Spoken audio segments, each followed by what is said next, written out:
It's Friday Night Lights on Red Rock 92 and StreamUtah.live. Join us this fall as we feature live San Juan and Monticello football. Now we send you live to the field for tonight's action. Welcome to Friday Night Lights on Red Rock 92 and StreamUtah.live. Good evening. We welcome you to Monticello High School. Monticello Buckaroos are set to play their first home game of the year. Monticello playing a familiar opponent in the Rich Rebels, last year's state champion, defeating the Buckaroos in those state finals. David Boyle joined by Bill Boyle. How are we feeling tonight, Bill? Oh man, it's a rematch of the state championship game, so you can't get excited about that. You can't get excited about much of anything. If that's not enough, it's a spectacular evening in Monticello, as we do with our football games. The August game is in the 80s, and in the 70s, 60s, and 50s, and each game seems to drop about 10. Yep, and it should be a great evening, a nice warm one. We're going to go to a conversation with Coach Anderson and be back with this one on Red Rock 92, StreamUtah.live. All right, David Boyle here with head coach Reed Anderson of the Monticello Buckaroos. Coach, you got a big win last weekend. What did you guys learn up in Ogden?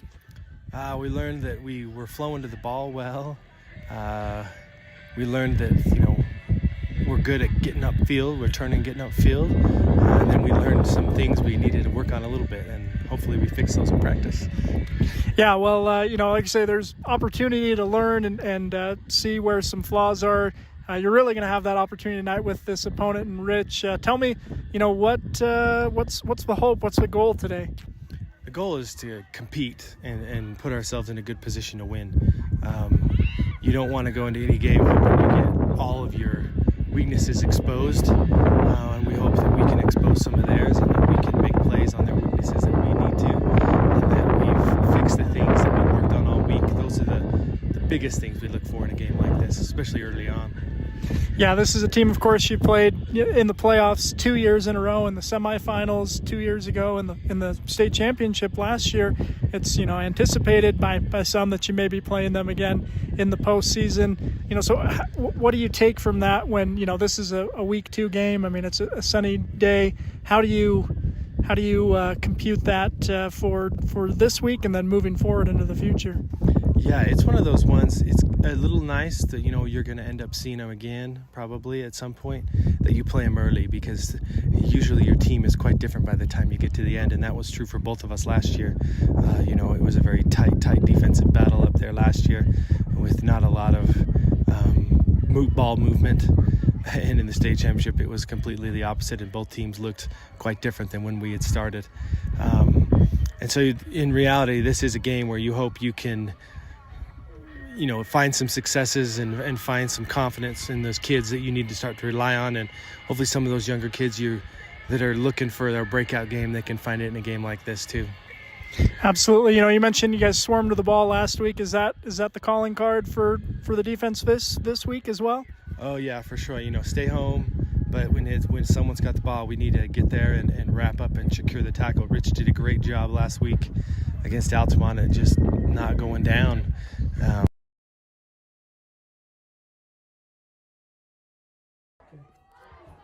All right, we're back here at Monticello. Opening kickoff is out of bounds. That's going to be a penalty with those narrower fields on 8-man football. Got to be a little bit more precise on your kickoff, or they're going to go out of bounds, and they start. It really has. There are a few things in 8-man football which are significantly different than 11-man, and the width of the field is one of them, and that's one of the challenges as the season progresses, as they play the semifinals and finals on a 11-man field, which really gives an advantage to speed. And this Buckaroo squad has a lot of speed. Rich squad has a lot of experience and bulk and talent. The Buckaroos are loaded with speed. Here we go, right out of the Tavern Black around the right side. He turns upfield, a big old pile. Ball is run to the right by number 30, Tavern Black. In on the tackle there. Tavern gets, looks like about no gain at all on that. It was really nice pursuit by Rich to shut that down, and Yeah, maybe gain of 1. Half yard. Kai's looking to pass. He'll load up and throw. Oh, Just had a the bit receiver behind there. the receiver. There were 3 defenders and 2 Buckaroos there, but falls incomplete. Third down and Make it 3rd and 9. The Buckaroos' initial possession of the game. The Rebels have 48 players on their roster, and I think they brought all of them. It's a Monday through Friday through Thursday academic week, and the school would have been empty with or without school today because 48 kids traveling the length of the state for a football game. 3rd and 9. Kai fakes it. He's got a receiver. He's going to throw Throwing it deep. He's got a man. Man comes back, and they're going to call that just an incomplete Complete. pass. Yeah, he. passes incomplete, falls against the number 13.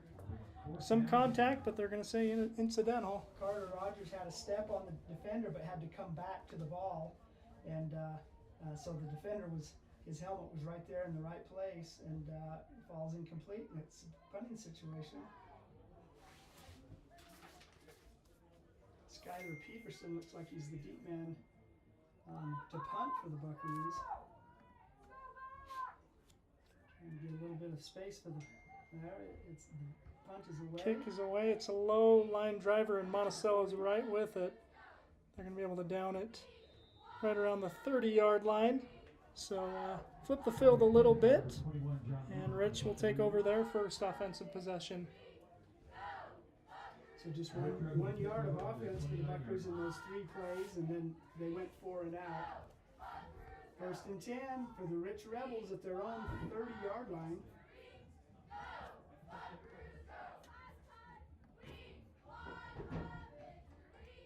Plenty warm in Monticello in August. These windows will provide some warmth later in the season, but they greenhouse effect going on. Yeah, warming us up here. Right. The Rebels are led by Carter Hoffman, their multi-year starter. He gets the He'll take the ball on the left side and swarmed by the Buckaroos. Game tackling by Monticello. Couple of bucks. William Bean Rogers on the initial hit there. Tavin Black follows up. It's going to be a loss of 2 on the first play from scrimmage. Gonna bring up. Maybe out. I think it's in. Okay. Just can't hear yourself. Can't hear myself think here. The Rebels again have 48 players on their roster, 10 seniors. They lost 8 seniors to graduation of the state championship team, but they're still loaded with talent and experience. 2nd and 11 running. Quarterback's going to take the ball off the right side. Tries to cut it back. And he'll be tackled after a short gain. Tried to go around the right side. The defensive end turned him upfield, and the pursuit eventually got to him. Looks like Carter Rogers and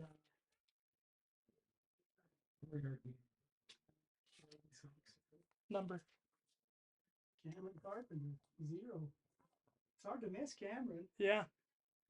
So that's going to be a gain of 5 or 6 by Hoffman, and it's going to make it 3rd and long 6.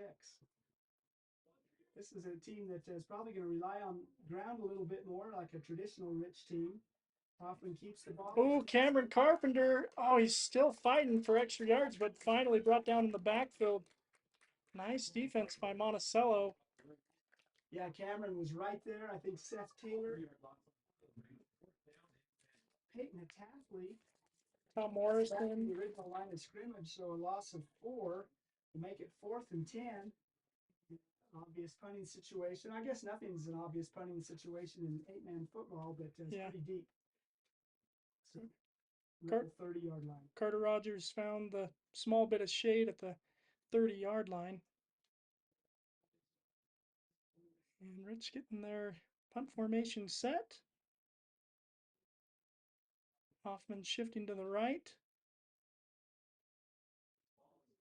Snap is back. The punt's away. Rogers calls a fair catch and lets it hit the ground. The Buckaroos will take over. Right about where they took over last time, right? I don't know if you can learn anything from these first 2 possessions. They both went 3 and out. All 3 of the Rebel plays were the same play.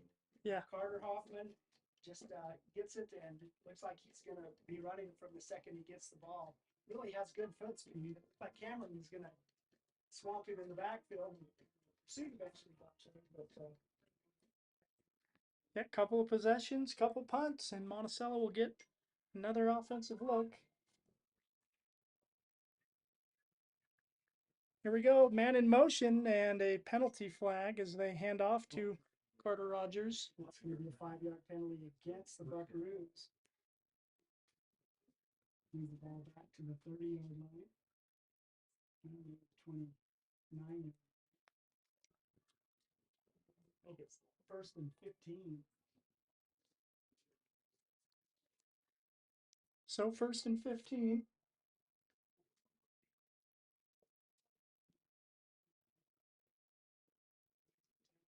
Backfield, give it to Tavin. He's going right up the field, and boy, he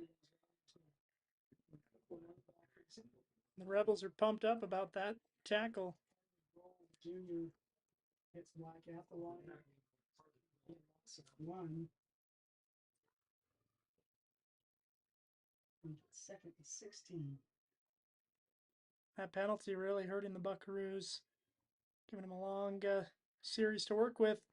And Jackson Kai's pass to Carter Rogers is a little high, unable to pull it down, and it's going to make it a 3rd down for Monticello, 3rd and long. This passing situation here for the Buccaneers.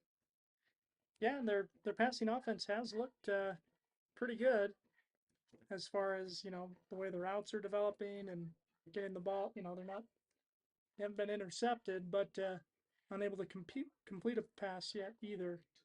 In the backfield for the Buccaneers. Fires out pass and goes down to the left side. Looks like he's going to turn it upfield. Boy, really nice open foot tackle there. I think 28. It was Hudson Perry, the sophomore. Another 4th and 17. Yep, so Monticello to punt.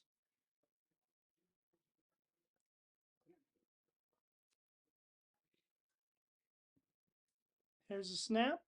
Kick is up, almost blocked, but it gets away. Is it going to bounce off the Rebel? It's going to go out of bounds if they're grab it. It's close, but yeah. 44-yard line is where the Rebels will take over on their second offensive possession. A little bit of chess being played here. Yeah, field possession game.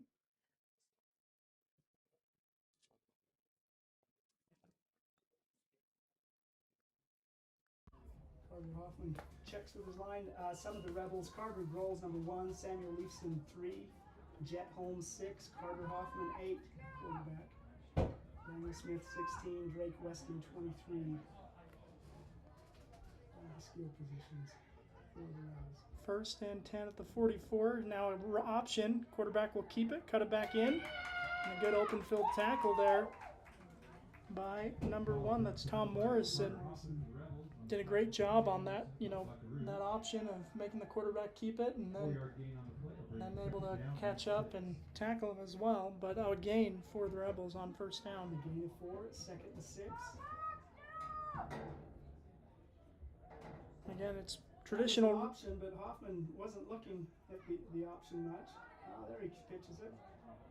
And getting the pitch was a smart idea as they get a lot of yards upfield, pick up a 1st down. Drake Weston is the pitch man, and he gets it and crosses midfield and into Buckaroo territory. 1st and 10 for the Rebels. 1st down for the Rebels. 14-yard gain there by Drake Weston. That was very close to being a forward lateral. Yeah, right near the 50-yard line where we're set up, but it looked like he did get a bit behind. Hoffman will take it himself off the right side. Shoestring tackle by the Buckaroos, Tavin Black. Makes it a gain of, I'm going to say, a yard or 2 on 1st down. Gain of 2 on 1st down will make it 2nd and 8. The Rebels, their most valuable player was a receiver last year, and he graduated. And so I talked to the coach a little bit before the game, and he said it's the same offense. They'll just have different personnel plugging in. So we anticipate seeing more running from this version of of the Rebel team. Timeout on the field by the Rebels. 6:24 remaining in the first quarter. We're tied at 0 in Monticello on a beautiful August night. Take a break and be right back.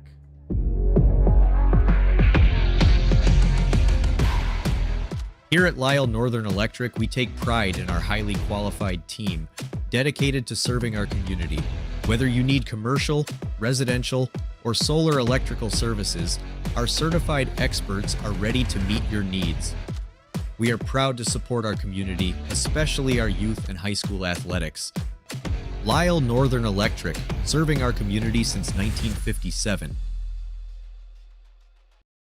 San Juan Credit Union. Your money, your future, your credit union.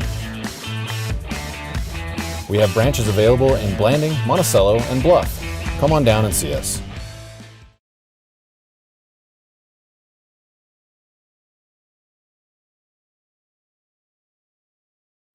All right, welcome you back to Monticello High. 2nd down and 8 for the Rich Rebels. Inside Buckaroo territory. Hoffman in the back, and he'll keep it. Cut upfield. Carter Rogers with the tackle. Carter's playing spot at the linebacker position. Landon Shumway, Coach Anderson said, is out with an injury. So Carter Rogers stepping inside, playing linebacker for the Buckaroos.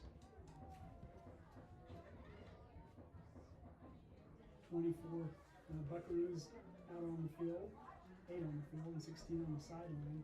It's a pretty good group if you compare it to the 48 on the opposite field. You see how successful a state championship can be for your program.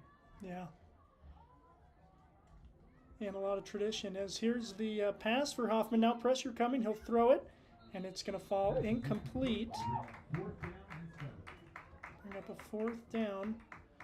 That's Will Rogers on the coverage. So we mentioned, Coach Anderson mentioned, Carter Rogers is going to be playing linebacker, which means his little brother Will is getting a little bit more time at defensive back, and he's proven he can be effective there. Housed a interception last week. Yeah, nice defensive pressure by Peyton Hitathli. Actually broke through the offensive line. Here comes the pass, downfield, and no one there, except a couple Buckaroos. Black jerseys there. Buckaroos are in black shirts, black pants, black helmets, with a little bit of orange trim.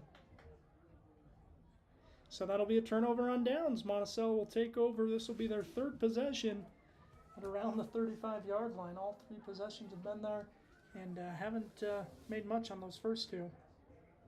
Yeah, and that offense is -1 yards for the Buckaroos.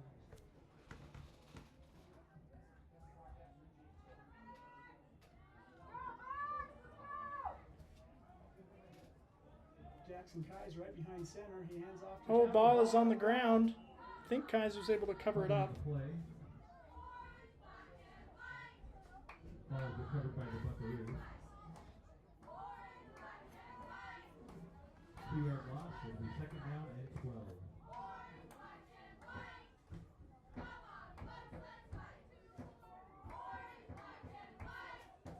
Anthony Carpenter brings in the play. He's lined up as a fullback. I hate to be a linebacker.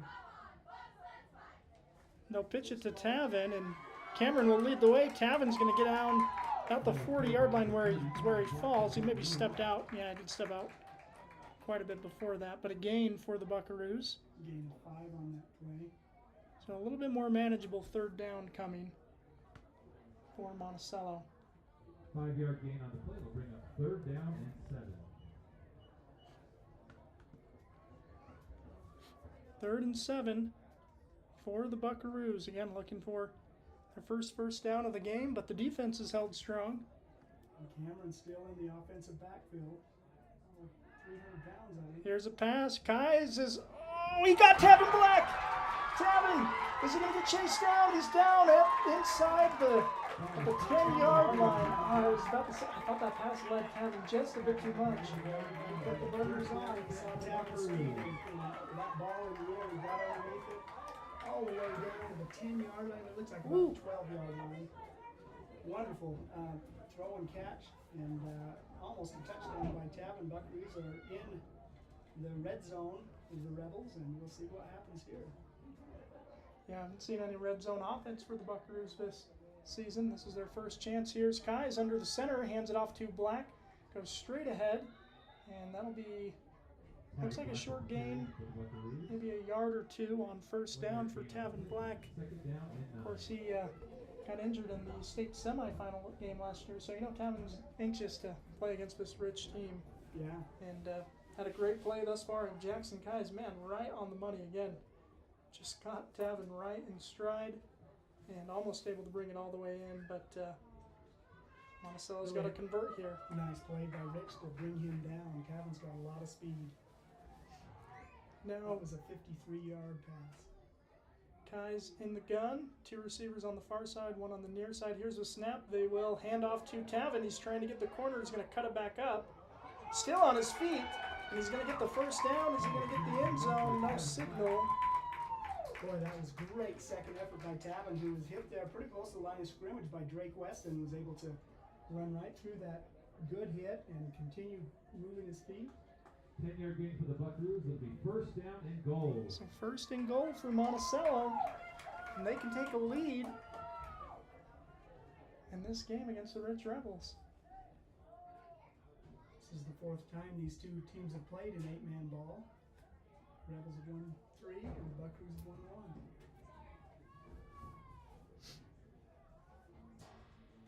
So first and goal, split back, and Kai's is going to hand off, and Rich is anticipating that Tavin Black's going to get the ball, and they get him in the backfield. They lost 3-yard loss on the play. Bring up second down and goal for the Buckaroos. Second and goal for Monticello. About the 4-yard line, looks like. Yeah. Again, you do all this practice in the summer. What does your goal line set look like? You know, and against this Rich Rebels team, it's pretty stout up front. Wonder if we'll see Carter Rogers in motion.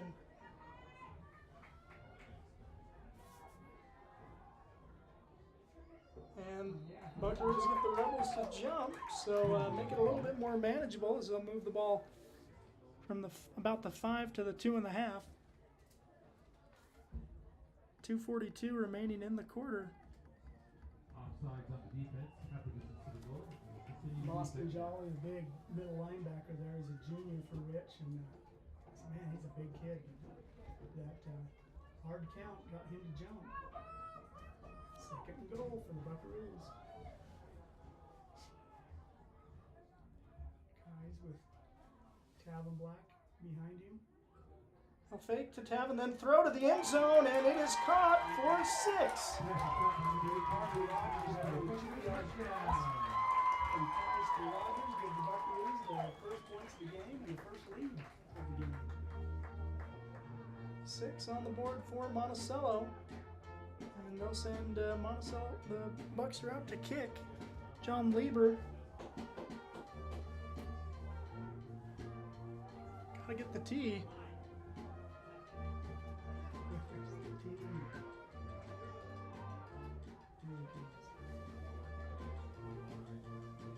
Well, we'll see how this adrenaline for Joan helps his kick.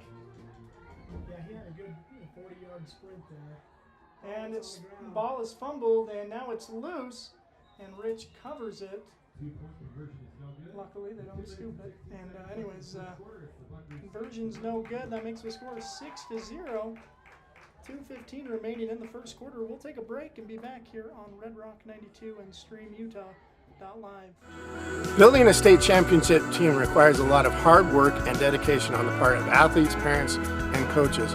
Although receiving a trophy is an amazing experience, even more important is the personal character and strength that students can develop and then use throughout their lives. It is important for our youth to be involved in whatever positive and healthy activities they can be, and it is important for parents and community members to support them. By providing opportunities for positive involvement, teaching skills required to be successful in that involvement, and by giving recognition to our youth when they use those skills, we are helping reduce the risk of youth substance abuse and suicide in our communities. Whether it is a state championship team Learning to play an instrument, excelling academically, or simply learning to work hard and believe in themselves, the benefits gained from those efforts are great examples of.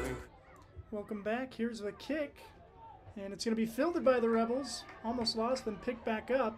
Lots of speed to the edge, and a good hit on the sideline by Tom Morrison, but a good return for the Rebels. They're going to be near midfield. Perry, the sophomore for the Rebels. You know, we talked about Monticello having two runners in the 100-meter dash, and the Rebels had two as well, including Hudson Perry. You can tell he is very, very quick. Yeah. After bobbling that kick, you know, a lot of times you do that in the pursuit, stops and catches their breath, and then it's off to the races. 47-yard line is where this possession starts.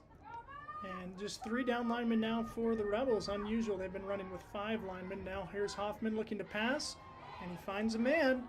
Going to be completed for a good gain on first down to number 35, Carter Rogers with the tackle. Junior wide receiver gets that ball. It's going to be down 7 or 6. Let's call it 6. On first down, 2nd and 4. Across midfield, we back in territory at the 47-yard line. Again, the Rebels got a 3 down linemen set, and they will run up the middle with Hoffman. Hoffman looking for a corner, and good open field tackle by the Buckaroos, but not after a big gain. Will Rogers on the tackle, but the Rebels are going to pick up a first down. Yeah, that's all the way down to the 41-yard line. First down. It's a gain of 5 by Hoffman. Boy, he's very patient. You know, just waited for that play to develop, and off he went. First and 10. First and 10 at the 41. Here's Hoffman. They've got 3 bunch receivers on the near side. He'll follow them as blockers and cuts back at the 29-yard line. William Rogers Could be good for 11 yards and another first down. The first down for the Rebels. Yeah, and Hoffman's just a really skilled runner, and give him enough opportunities, and he's going to find some space, and he's been doing that now here on this possession. Yeah, these 3 receivers split on one side, and they all became pretty effective blockers right there, and they've got the same setup on the right side this time. One receiver on the near side.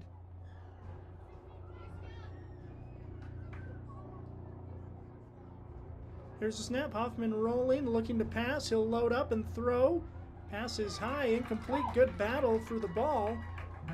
And Carter Rogers is able to, it wasn't a necessarily right on point pass, but Rogers was able to make sure that he wasn't able to bring it down.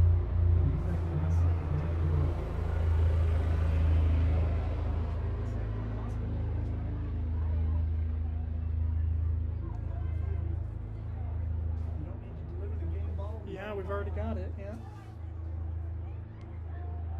So 2nd and 10, 23 seconds to go in this first quarter. Hoffman gets the snap, rolls, now sets his feet looking to pass, and will throw.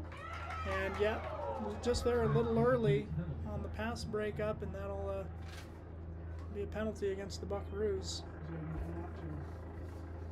That one was close. He was right there, bang, bang, but got there a little early, and as a result, going to be a penalty against the Buckaroos. 17 seconds remaining in the quarter.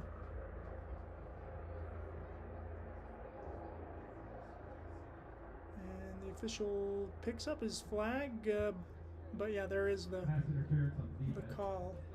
That's an automatic 50-yard penalty. First down for the Rebels. Not always. Now it is a first down, but if it's Yeah. It's 15 yards. We found out last week. It's not often that you see that, but first down and 10 for the Rebels. Ball at the 15-yard line, knocking now in the red zone, knocking at the door of the Buckaroos defense. Here's Hoffman now up the left side, now cuts back up the middle. And is he going to get the corner? He is. He's in for 6.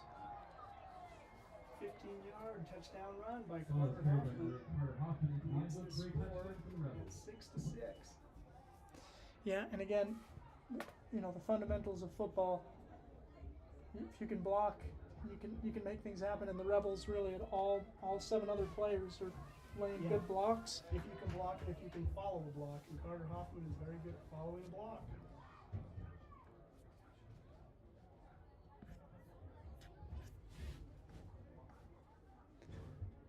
Here's the point after kick.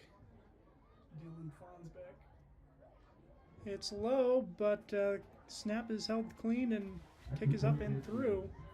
So the Rebels do take a lead before the end of the first quarter. 7-6 with 8 seconds remaining in the quarter. It's been interesting. This teams have kind of mirrored each other. We had 2 very brief possessions by both teams, and on the third Buckaroo possession, they drove the length of the field for a 65-yard scoring drive, and the Rebels followed up with a 53-yard scoring drive, make it 7-6. Yeah, we're still in the first quarter. Yeah, rematch of the state championship game, and it's a doozy to start. No doubt.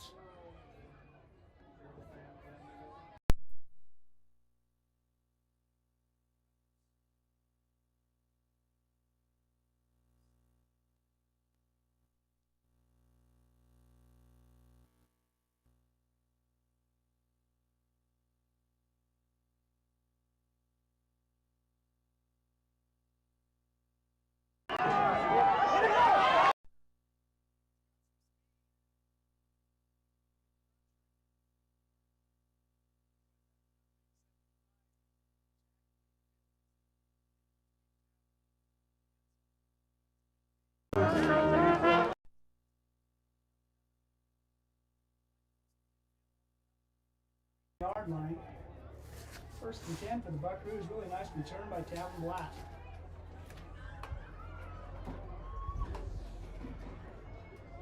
That's the end of the first quarter. That is going to be the end of the first quarter. We'll take a break and be back here on Red Rock 92 and StreamUtah.live. Looking to buy, sell, or refinance your home or property? Ask for the professionals at Anderson Oliver Title Insurance Agency. Anderson Oliver Title has provided title insurance and real estate closing services in San Juan and Grand Counties for 25 years. Anderson Oliver Title isn't just another out-of-town company. It's the only locally owned and operated title company in southeastern Utah. The owners and employees at Anderson Oliver Title are excited to support our communities and are proud to support high school athletics and activities.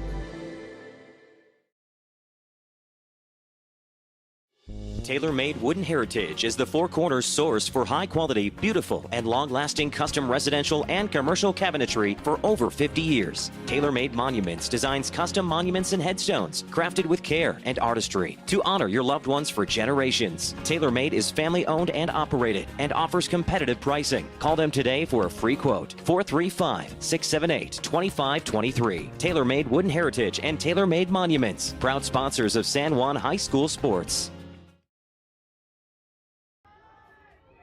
Jackson Kai is going to be dropped for a loss on first down, a big loss on first down. Daniel Smith, defensive end on the far side, chased down Jackson from behind and brought him down. That's a loss of 9. 8-yard loss on the play, bring up second down at 18. Buckaroos on the first play of the second quarter, second and 19.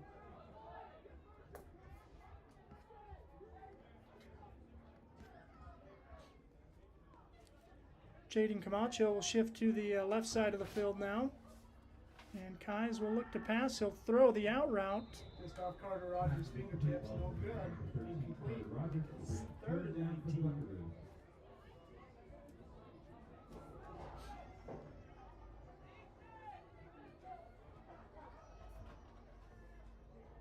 Jackson's a lefty, so the plays flow in a different direction, a different pace than you're used to with a right-handed quarterback. So third and long coming up for the Buckaroos, third and about 20. Here's Kynes, gets the snap. He's going to throw across the middle, and it's going to fall incomplete. Camacho not quite able to bring that one in.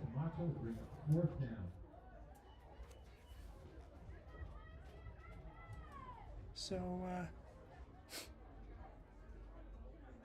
sun's down in Monticello, and it cooled off a little bit, which is nice in our press box tonight. It's been warm. Yeah. Buckaroos back to punt. The Rebels back to receive. The ball is away.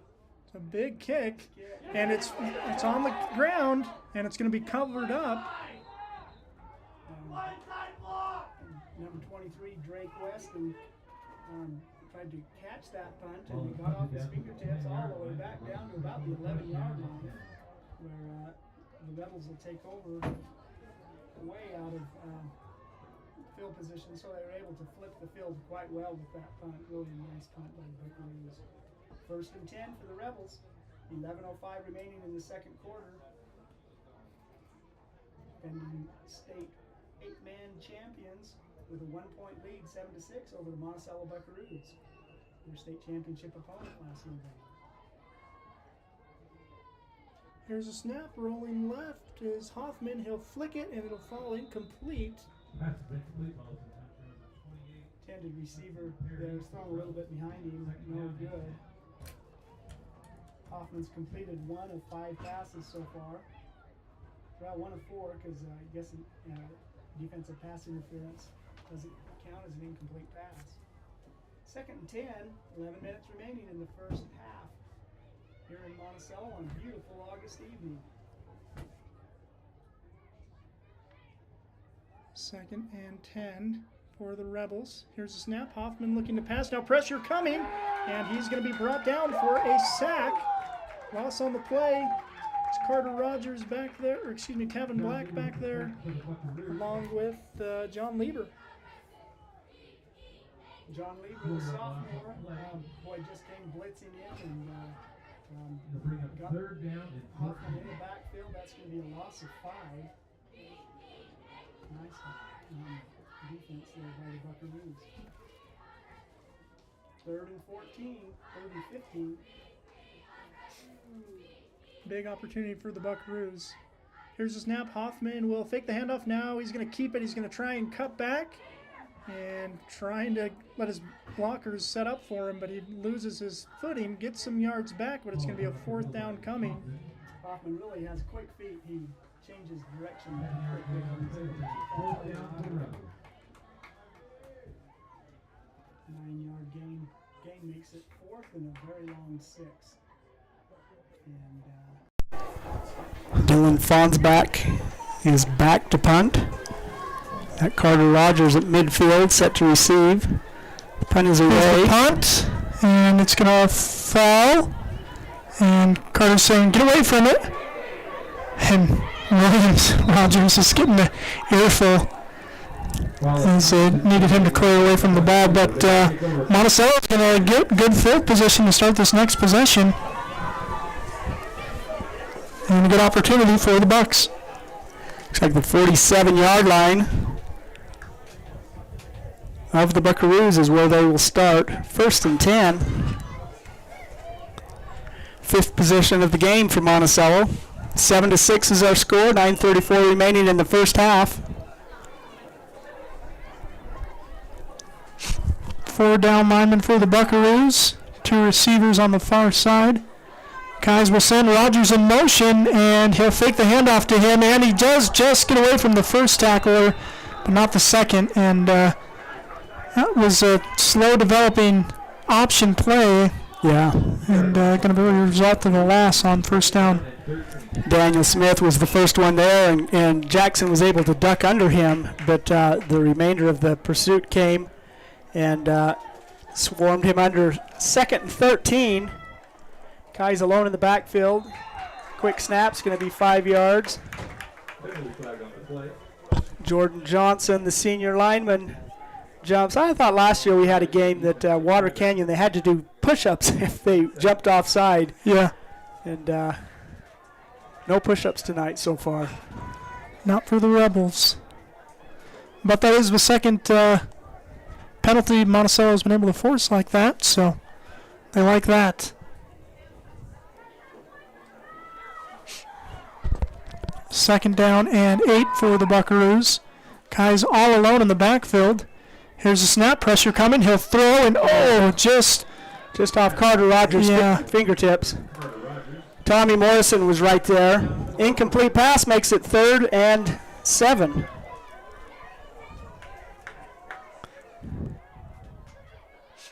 Third and 7 for the Buckaroos. Ball right at midfield.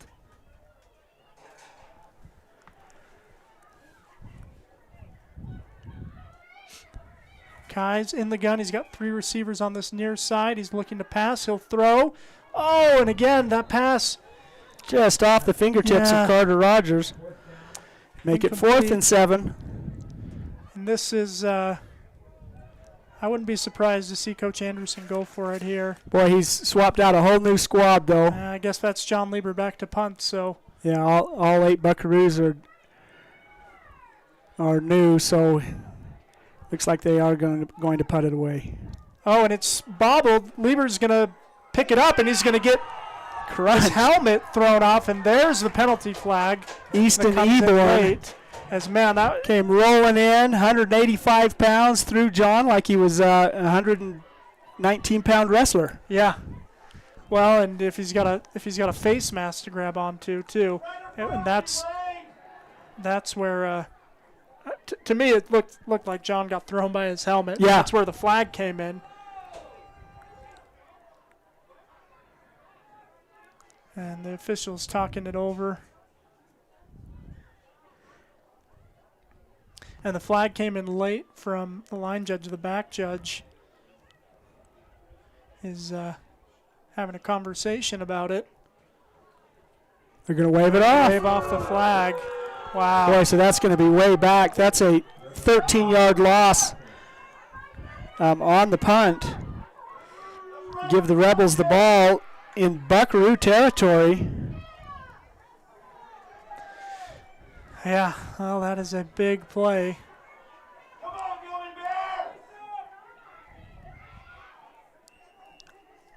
And the Rebels now have a short field. They have got the 1-point lead. 37-yard line is where this drive will begin. Hoffman in the gun. Here's the snap, looking to pass. He's going to get chased down. He's going to throw it away. It's going to get to a lineman or a tight end and going to end up being about a 2-yard gain. Maybe like a really late developing screen pass is what it felt like there, and but really nice defensive coverage by Carter Rogers to bring down that receiver soon after he caught it. It's going to be a gain of 3. We'll make it 2nd and 7. Hoffman in the gun. Got a running back by his side. He'll follow that man as a blocker, but he's going to be swallowed up in the backfield. Carter Rogers in on the tackle. Cam Carpenter. John Lieber. Bunch of Buckaroos in there. Peyton Hatathley is always in there.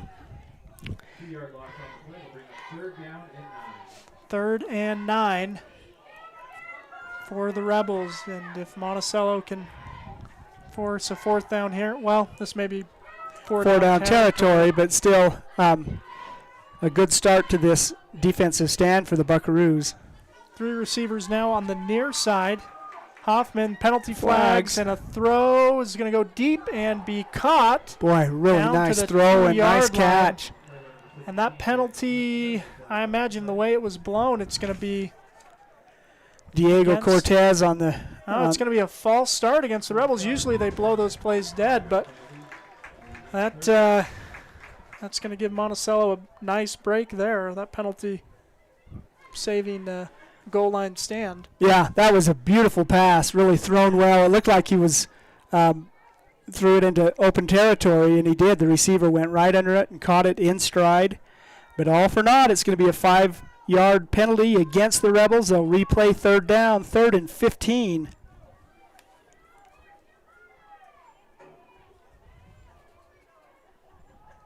.6:55 remaining in the first half. 7-6 is our score. Rebel coach sends in a play. Taking their time here. Yeah, I wonder if they're going to be able to get this play off. Counting 10 seconds. 3 receivers on the near side for the Rebels, 1 on the far side. And they are going to have to burn a timeout. That's their 2nd timeout. We'll take one as well and be back here on Red Rock 92 and StreamUtah.live. TaylorMade Wooden Heritage is the Four Corners source for high-quality, beautiful, and long-lasting custom residential and commercial cabinetry for over 50 years. TaylorMade Monuments designs custom monuments and headstones crafted with care and artistry to honor your loved ones for generations. TaylorMade is family-owned and operated and offers competitive pricing. Call them today for a free quote. 435-678-2523. TaylorMade Wooden Heritage and TaylorMade Monuments, proud sponsors of San Juan High School sports. Here at Utah Naval Health System, our mission statement is we exist to improve your quality of life through comprehensive, self-empowered, culturally sensitive, and amazing customer service. All right, welcome you back.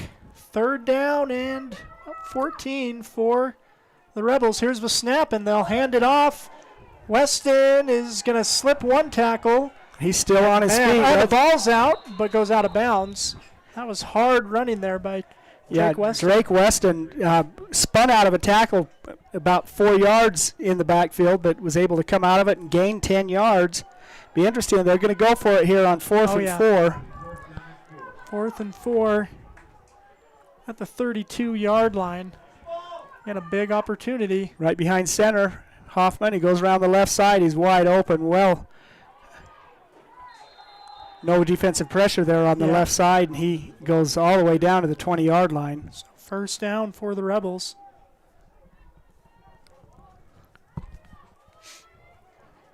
Just about 6 minutes remaining in the first half. It's a 1-point lead for the visiting Rich Rebels, and they're looking to see if they can add.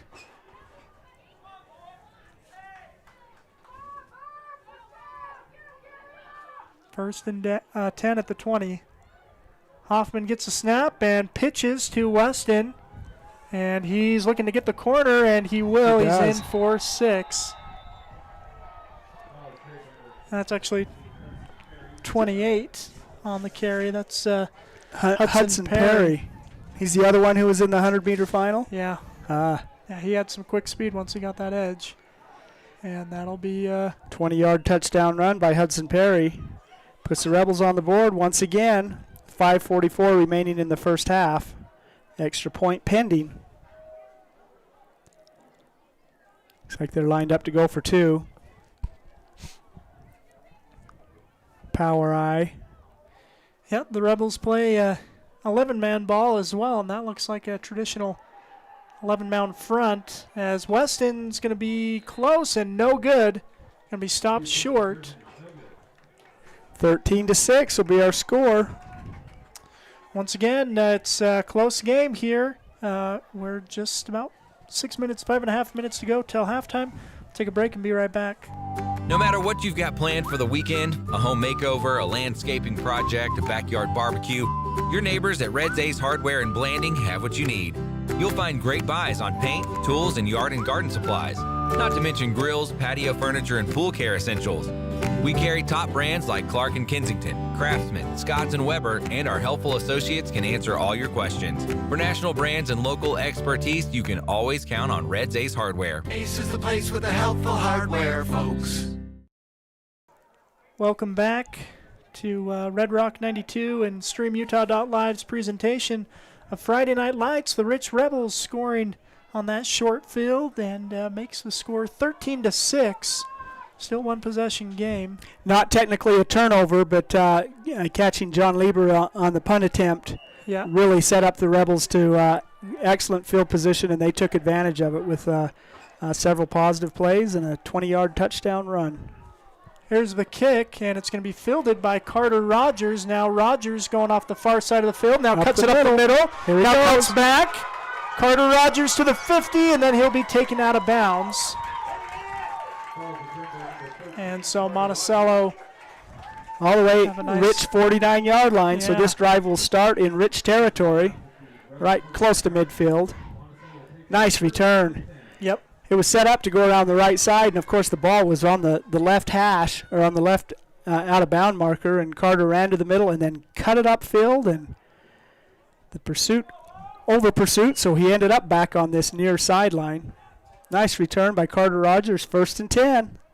Kais gets the snap and will fake the handoff to Tavin Black. Now he gets Carter Rogers, and that pass is completed for a nice gain. And that's what you like to see if you're Monticello, is get the ball in Carter's hands. He's got a catch for a touchdown. And nice return. Now a good catch in the open field. And going to make it a 2nd down and 4 for the Buckaroos at about the 43-yard line. That was a nice, play-action pass. Found Carter. Nice throw. The timing was really good all the way around on that.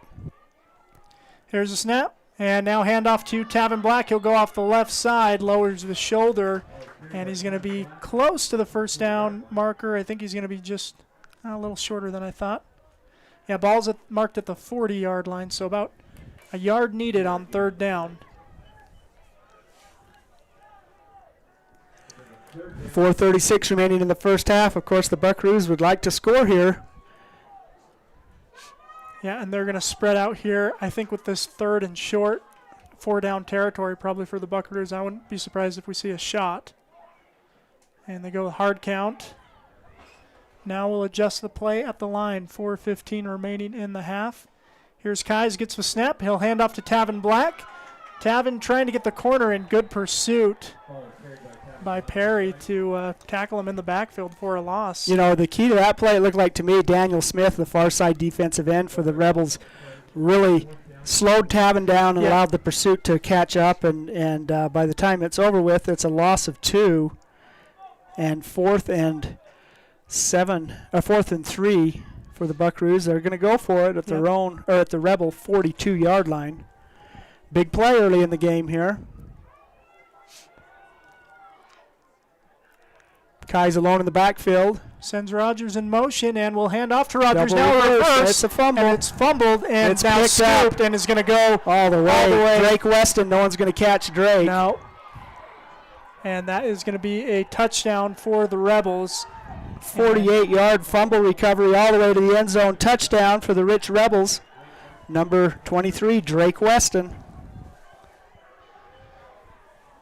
And the Rebels will now go for the point after. Again, the score 19-6, 3:20 remaining in the first half. And with the margins this small, defensive touchdown is huge here before the end of the first half.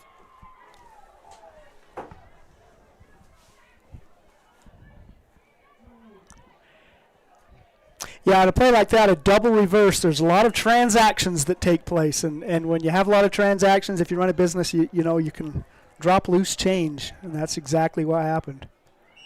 That kick is a line drive, but goes through. It's going to make the score 20-6 for the Rich Rebels. Monticello's offense is going to get another crack at it, though.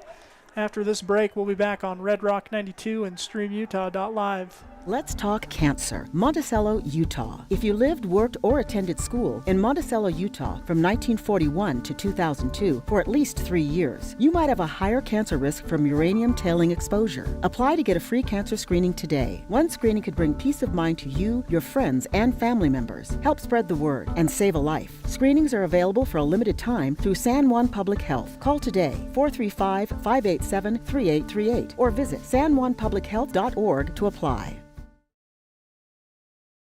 Welcome back to Friday Night Lights on Red Rock 92 and StreamUtah.live. Rebels scoring off the Monticello turnover.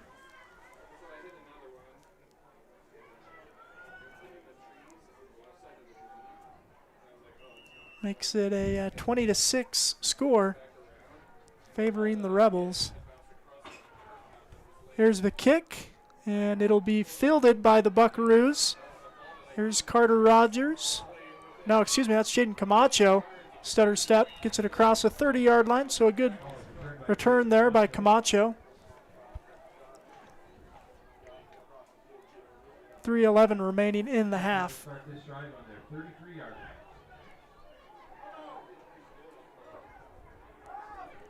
3 minutes and 11 seconds. We're in the same situation we were seconds ago, and that the Buckaroos would desperately like to score before the first half ends here. Rogers in motion. Now Kais will hand off to Tavin Black, and a flag's going to be thrown as Tavin gains about 4 yards on first down, but I think that's going to be in the range of holding. Yep. Yeah, so that'll be penalty against the Buckaroos. It's going to negate a 5-yard gain.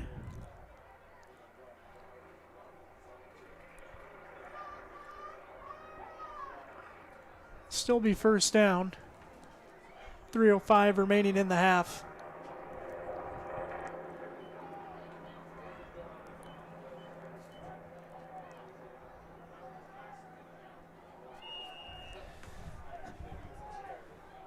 Here's the snap. Kai's looking to throw. Now we'll load up downfield, and he's going to be hit before Tom Morrison can get it. But again, it was a little overthrown, and incidental contact is what they're going to call it.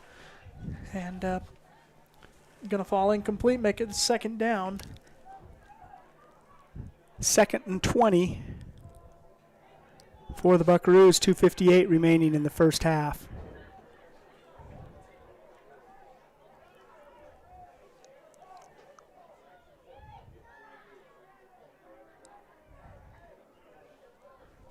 Monticello will bring the ball to the line again, 2nd and 20. Kai's in the gun, sends a man in motion. He'll fake the handoff, now look to throw. Oh! And if Tom Morrison can bring that pass in, he's got a bunch of green grass in front of him.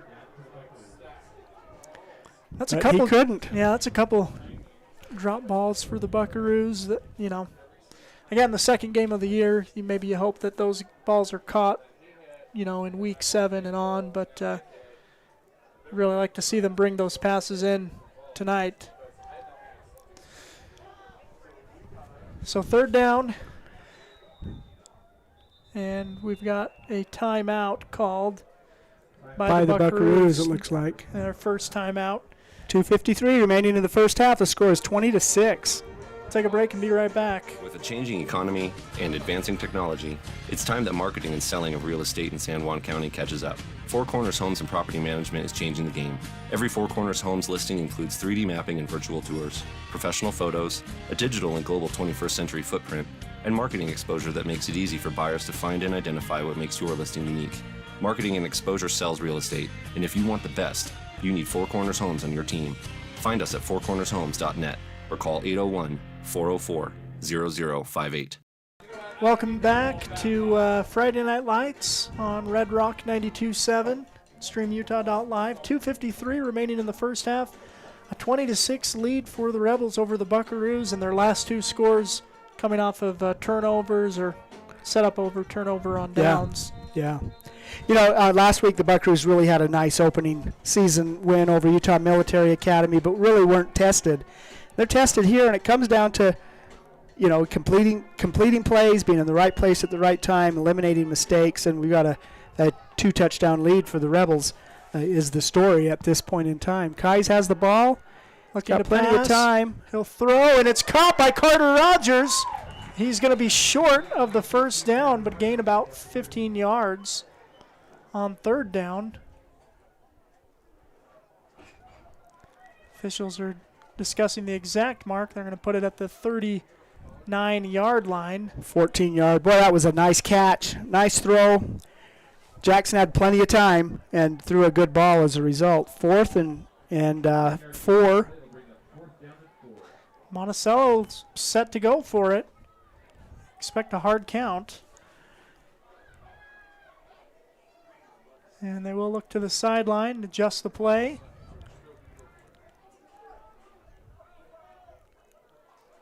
Here's a snap, and they will go. Kais throws across, and going to be incomplete. Bean Rogers, William Rogers was the intended receiver, is incomplete. Turn the ball over on downs. At the Buckaroo 38-yard line. Just under 2 minutes remaining, and the Rebels will look to capitalize with another short field. Landon Shumway is the second running option for the Buckaroos, and so He's a good linebacker on defense, and he's a great second option too. And you've taken that away a little bit, and you see the impact may trickle down. Of in 8-man football, you lose one guy, you lose 2 starters. 1st and 10 for the Rebels at the 39-yard line. Carter Hoffman in the gun. Here's a snap. He'll pitch it on the option. And getting down. Drake Weston is the carrier there. Thrown down out of bounds at the 24-yard line. 14-yard gain, another first down for the Rebels. 1:51 remaining in the first half.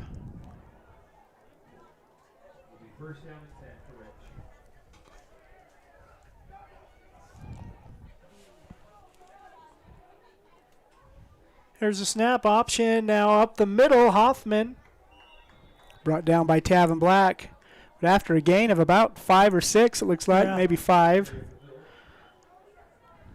2nd and 5, minute 37, the clock is ticking. And the Rebels with just 1 timeout left. So Monticello's defense, opportunity to stop the bleeding here. But Rich looking to capitalize. About 90 seconds remaining in the half. Here's Hoffman, fakes the pitch, now cuts it up, runs into his own man, and then is brought down by Tavin Black. Not till after a first down. They'll pause the clock to move the chains. 6-yard gain, another first down for the Rebels. All the way down to about the 13-yard line, it looks like. Minute 10. 1st and 10 at the, about the 14. Hoffman under center, he'll get it and run it and find the corner for 6 points. Touchdown for the Rich Rebels. 13-yard touchdown run by Carter Hoffman gives the Rebels their 4th touchdown of the first half.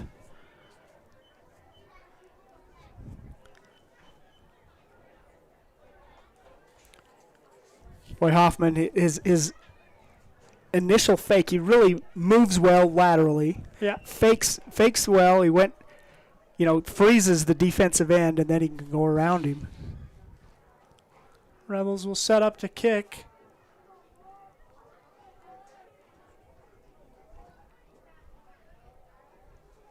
Here's a snap, hold, kick. That's going to be up and good. Extra point is good for the Rebels. 27-6 is the score. 27 straight for the Rebels as they lead Monticello here late in the first half. We'll take a break and be back here on Red Rock 92 and StreamUtah.live. Empire Electric is excited to sponsor the student athletes of Monticello High School. We know sports help build athletes' character, and that carries over to the classroom. Empire Electric believes education opens opportunities, and we offer financial assistance to co-op members for higher education and vocational training. We also provide leadership growth opportunities for high school juniors through the Colorado Youth Tour and a leadership camp held in Steamboat Springs. Ask your counselor how to apply or check out eea.co. Go Buckaroos! All right, so with a penalty, there's going to be a re-kick here. It's a false start on the Rebels. And so they're going to be kicking from much farther back, and they are set up to kick. Hoffman is the hold man.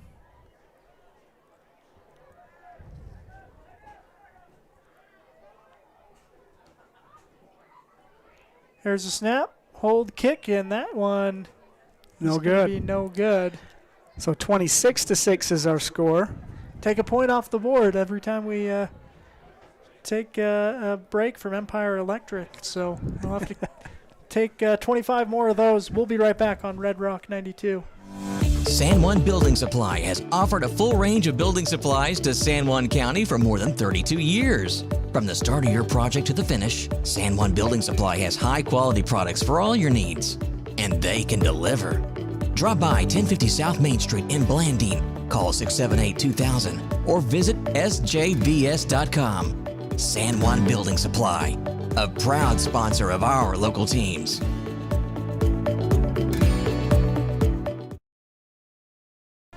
All right, welcome back. 56 seconds remaining in the half. Buckaroos down 3 scores.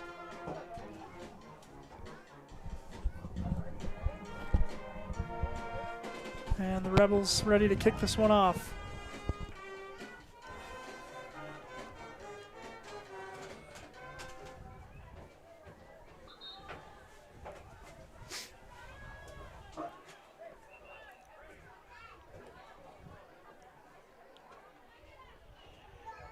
Got some sort of conversation. They're asking for a football. Checking to make sure it's been properly inflated. Maybe we can get the helicopter to come drop off a new football. Yeah.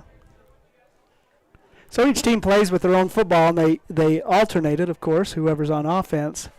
But I think that the kicking team gets to kick their football. Yeah.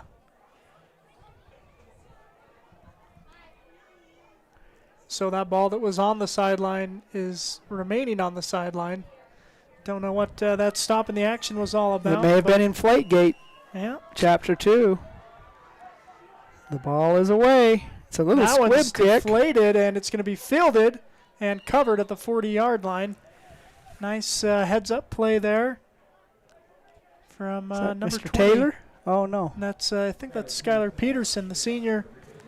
He's been really good on them for special teams. Couple of fumble recoveries last week, and heads-up play to give Monticello a good field position with 54 seconds remaining in the half. 2 timeouts remaining for the Buckaroos. They can pick up a couple first downs, and Rich is showing a very soft zone. Their safety all the way back at the 40-yard line. So we'll see what we get from the Buckaroos. They'll send Rogers in motion and hand off to him. He's looking to get the corner. He's going to go out of bounds. Stop the clock. Be a 3-yard gain for Carter.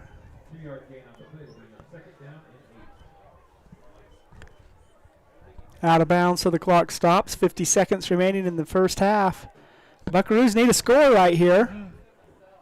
And the Rebels are just determined to not let them have a score. It's a good chance to your hurry-up offense. There's really good learning opportunities right here in the closing minute of the first half. Here's a power formation, and they'll hand off to Cameron Carpenter, but they'll have a false start before Carpenter can get the ball. False start on the offense, 5-yard penalty. It will remain second down.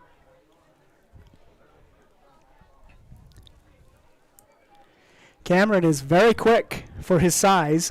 He's very quick if he's not that big either. He has quick feet and moves well. Yeah. We've seen a couple times now. He lines up in the offensive backfield. They're going to give him the ball again. And he'll be thrown down after a gain of 1 or 2. 1-yard gain on the play will be 3rd down and 11. 3rd and 11 for the Buckaroos.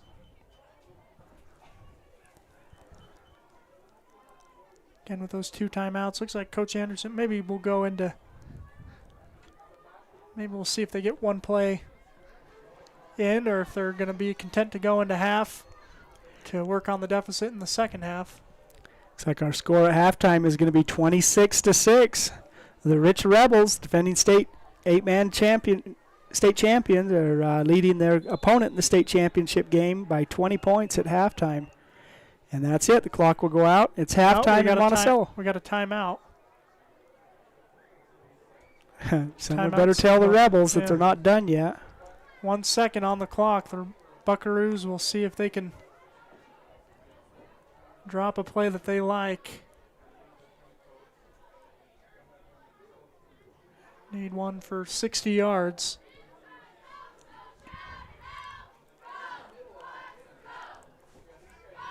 Had a cross-country meet today at Lloyd's Lake, the big Lloyd's Lake Classic. Had teams from Grand Junction, Colorado, and Provo, Utah, and some other local teams, and had some success. What a beautiful day to run 3.1 miles. Buckaroos, the defending state champion, the boys team. Whitehorse Raiders, Kiera Martin was 2nd overall last year, and I heard state that finals. In the state final, yeah, she was 2nd in the state. Won a lot of individual races, and I'd heard that she wasn't coming back, that they may be transferring, but she ran today and ran well. Ran well. Yeah. Did you go up to that? Yeah, I watched a little bit of it. Yeah, the Lady Buckaroos got a good, solid team as well, and the rest of the Raiders are following up behind Martin, but everyone is following up behind her. And they will hand off to Cameron Carpenter, and he'll status pass a little. 5-yard gain by Cameron. Stats, yeah, a little bit, 5-yard gain. And that'll be it for the first half. And we'll take a break. We'll be back with first half stats from this one here on Red Rock 92 and StreamUtah.live. Blue Mountain Foods is Monticello's hometown grocer and a proud supporter of our schools and sports teams. Blue Mountain Foods offers a full-service meat department, fresh deli, bakery, curbside pickup, and more. Check bluemtnfoods.com for weekly specials and online shopping. Blue Mountain Foods is open from 7 a.m. to 9 p.m. Monday through Saturday at 64 West Center Street. Blue Mountain Foods, Monticello's hometown grocer. For over 75 years, San Juan Health has strived to be the best place to receive medical care in southeastern Utah. In 2019, San Juan Hospital was recognized as a top 20 rural hospital by the National Rural Health Association. With clinics in Blanding, Monticello, and Spanish Valley, San Juan Health offers a wide variety of services and world-class care close to home. Visit sanjuanhealth.org today to find out more. San Juan Health, chasing perfection since 1947. Diamond Propane in Blanding, Utah is the only locally owned and operated propane dealer in San Juan County. Call Dennis today at 435-558-5635 to fill your tank while prices are low. Diamond Propane provides bulk or residential propane and sells or leases tanks. That number again is 435-558-5635. Diamond Propane is a proud sponsor of local high school sports. Main Street Drug and Boutique in Monticello is an enthusiastic supporter of our local schools. Under new ownership, Main Street Drug still has the same friendly and professional staff to meet your every need. The boutique features lots of neat items: clothing, jewelry, candy, seasonal items, home decor, men's gifts, and toys. Stop in to 140 South Main Street, Monday through Friday from 9 a.m. to 5:30 p.m. Main Street Drug and Boutique. Trusted care from people you know.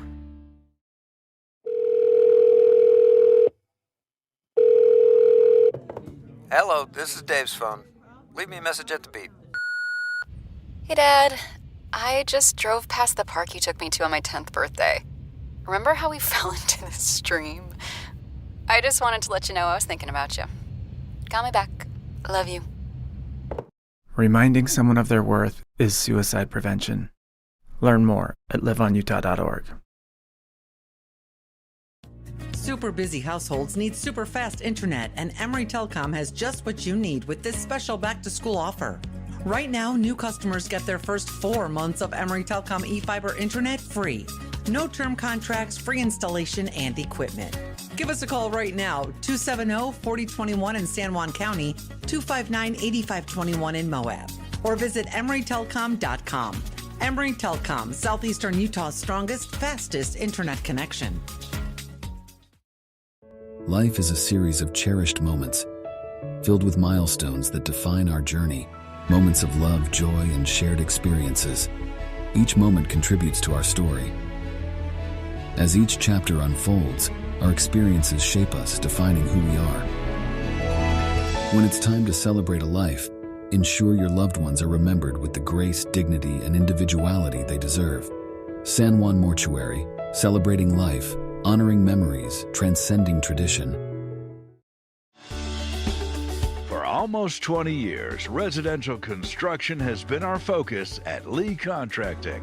Specializing in remodels and additions, we can take your house from ground to finish, and we can handle your new construction and concrete needs too. No job is too small for Lee Contracting. Give us a call today at 435-459-1314. Lee Contracting is a proud sponsor of local high school sports. All right, welcome you back to StreamUtah.live and Red Rock 92's presentation of Friday Night Lights. We're here at halftime, a 26-6 lead for the Rebels over the Monticello Buckaroos here at half. We've got some other scores from you. their final up in St. Joseph, where the Jayhawks beat the Monument Valley Cougars 72-0. Also in action yesterday, the Whitehorse Raiders got a 70-12 win over Utah Military Academy at Hill Field. So that's some local teams. Don't have any other scores from 8-man. Looking in the 2A ranks, the San Juan Broncos have a 35-7 halftime lead over the Kanab Cowboys over there in Kanab. Other 2A scores: Emory up on Enterprise 27-6. Beaver 28-0 over Layton Christian at halftime. South Sevier leading North Sevier 21-16. And Delta trailing North San Pete 10-7. Parowan beating Providence Hall 21-0. Juan Diego beating Judge Memorial 21-7. Grand County up 28-14 late in the first half over the Gunnison Bulldogs. Those are a look at some 2A scores. Again, we're here at halftime. Here's some more sponsors and be back for some first half stats. Or are we ready for some first half stats now, Bill? I can give first half stats if we're ready to go. Let's hear them. Buckaroo started scoring with 2 minutes and 16 seconds remaining in the first quarter on a 2-yard pass from Jackson Kais to Carter Rogers. Give the Buckaroos an early lead, 6-0. Rich responded. They had a 53-yard touchdown drive culminating in a 15-yard run by Carter Hoffman. Extra point was good. And with 8 seconds remaining in the first quarter, we had a 7-6 Rebel lead. Then the turnovers and field position kind of became the story from then on out. There were a couple of 3-and-out punts for the Buckaroos. And then they had a fumble that was picked up and returned 57 yards all the way to the end zone for the Rich Rebels to give them a 20-6 lead with 3:20 remaining in the first half. And then with less than a minute to go in the first half, the Rebels on a 13-yard run by Carter Hoffman had their fourth touchdown. 26-6 is our score at halftime. For the Buckaroos, they are led offensively by Tavin Black, who has 14 yards on 8 carries. Jackson Kais, the quarterback, and this happens quite often in a passing offense, he has 4 carries for negative 16 yards. He's been caught in the backfield a few times.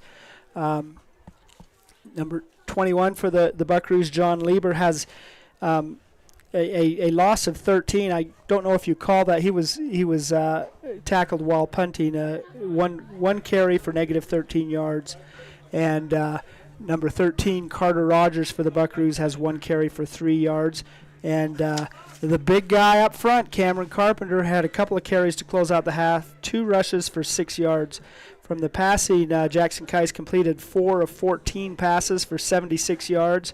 Tavin Black was a receiver on the biggest pass, a 53-yard pass, which really set up that first score for the Buckaroos. And Carter Rogers has 3 catches for 23 yards and 1 touchdown. For the Rich Rebels, they are led by their quarterback, Carter Hoffman, who's carried the ball 16 times, 76 yards and 2 touchdowns. He's also completed 2 of 6 passes for 9 yards. Drake Weston has 3 carries for 38 yards, and Hudson Perry has 1 carry for 20 yards and a touchdown. So 26-6 is our score here at halftime. Teams will go into the locker room, make some adjustments. We'll see what the Buckaroos are able to do, as they'll be spending the second half trying to overcome a deficit to the defending state champions in 8-man football. Yeah, should be a fun second half, and again, opportunity for Monticello. We get measuring sticks, see where they are, and work towards improvement. And they've got some things to improve on after that first half. Yeah, some things to work on, and for heaven's sakes, we're still in August. There's an awful lot of football to go, and this is really a opportunity to fine-tune. We've seen what fine-tuning can do. There's just been a few little things that happen here that add up to big things. A punt attempt that went bad, a fumble recovery return for a touchdown, some little tiny mistakes that the Buckaroos can work on and have a good second half here, even as they face a 3-touchdown deficit. Yep, should be a great second half. We mentioned earlier today there was the Lloyds Lake Classic up at Lloyds Lake. Got some results from that we'll bring you. Kiara Martin, the sophomore for the Lady Raiders, Whitehorse High School, finished the 5K in sub-20 time, 19:57. Took first at the event. Second place finisher was Sonia Johnson from Central High School in Grand Junction. Third place, Sadie Hernandez from Provo High. Behind that, Ayla Carling was the top finisher for the Buckaroos. She finished 4th. Brittany Jensen, the top finisher for San Juan. She finished 5th. Central took first as a team at the race. Monticello 2nd and Whitehorse 3rd. San Juan 4th. On the boys' side of that cross-country 5K, had a couple of runners from Grand Junction and Grand Junction and Provo lead the way. First local finisher was Abram Lyman, who finished 5th overall. Caden Pearson of Monticello finishing 6th. Elam Etzedy finishing 11 out of Whitehorse High. And San Juan finished 2nd as a team in that event. Monticello 4th, Whitehorse 6th. So let's look at some of that running that happened. Yeah, again, lots of great local runners competing in that event. But we've got some football tonight, and we're getting ready to run onto the field for second half. 4.5 minutes remaining till the start of the second half. We'll hear from some more sponsors and be back here on Red Rock 92 and StreamUtah.live. Desert Rivers Credit Union is proud to team up with the communities in our corner of the state. A nationwide network of ATMs and branches, full line of mortgage products, local decision-making, low fees, and great rates for every credit score are just a few of the things we bring to the team. And to top it off, we are for people, not profit. Come by and meet our team at one of our 4 branch locations or visit desertriverscu.com. We love our communities and are proud to support our youth. You don't have to be sidelined by sports injuries in San Juan County. Precision Rehab provides physical therapy in Monticello and Blanding, as well as Montezuma Creek and Monument Valley, where our therapists have helped athletes of all ages get back in the game since 1996. Precision Rehab is dedicated to restoring you and your loved ones to peak performance when pain and injury slow you down. We offer innovative, effective treatments that make a difference. Treatment is covered by most insurances, including Medicare. Call 435-678-3869 for an appointment. That's 435-678-3869. Or find out more at PrecisionRehabUtah.com. Compared to previous vocational classes, career and technical education courses now span nearly every industry, including automotive, welding, health science, business, digital arts, computer science, and more. CTE students learn valuable, real-world technical skills with a solid academic foundation while exploring career options or pursuing their passions. Did you know San Juan School District offers 19 CTE pathways for secondary students? To learn more, visit a CTE teacher or southeastutahcte.org. Did you know a nuclear power plant needs just 2.2 pounds of uranium to produce as much energy as 3 million pounds of coal? Energy Fuels' White Mesa Mill in Blanding is becoming America's hub for a clean and reliable energy future. They're revolutionizing the way we power our world by harnessing the incredible energy contained in naturally occurring uranium to fuel clean, carbon-free nuclear power. Visit energyfuels.com to see how they're energizing tomorrow. Jones and DeMille is much more than civil engineering. We're shaping the landscape in the rural Intermountain West. Working together to build relationships that go beyond the project. Shaping the quality of life. Together. We're Jones and DeMille Engineering, shaping the quality of life. The Chris Black Agency is a proud supporter of Monticello High School sports. Chris has been with Farmers Insurance for more than 35 years and writes all lines of insurance, from autos to homes, life insurance, ATVs and boats, and business. Customer service is the agency motto, with offices in Monticello and Moab. Come by at 97 South Main in Monticello or call 435-587-2230. Let's go Bucks! San Juan County Adult Education empowers students to gain the technical, business, or college skills necessary to enter the workforce. At San Juan County Adult Education, adult learners are given the opportunity to reach their personal, educational, and career goals. Students can earn a high school diploma, obtain a GED, increase their wage earning potential, and decrease barriers to self-reliance. To learn more, visit any USU Learning Center in San Juan County or email Gina Grover at jgrover@sjsd.org.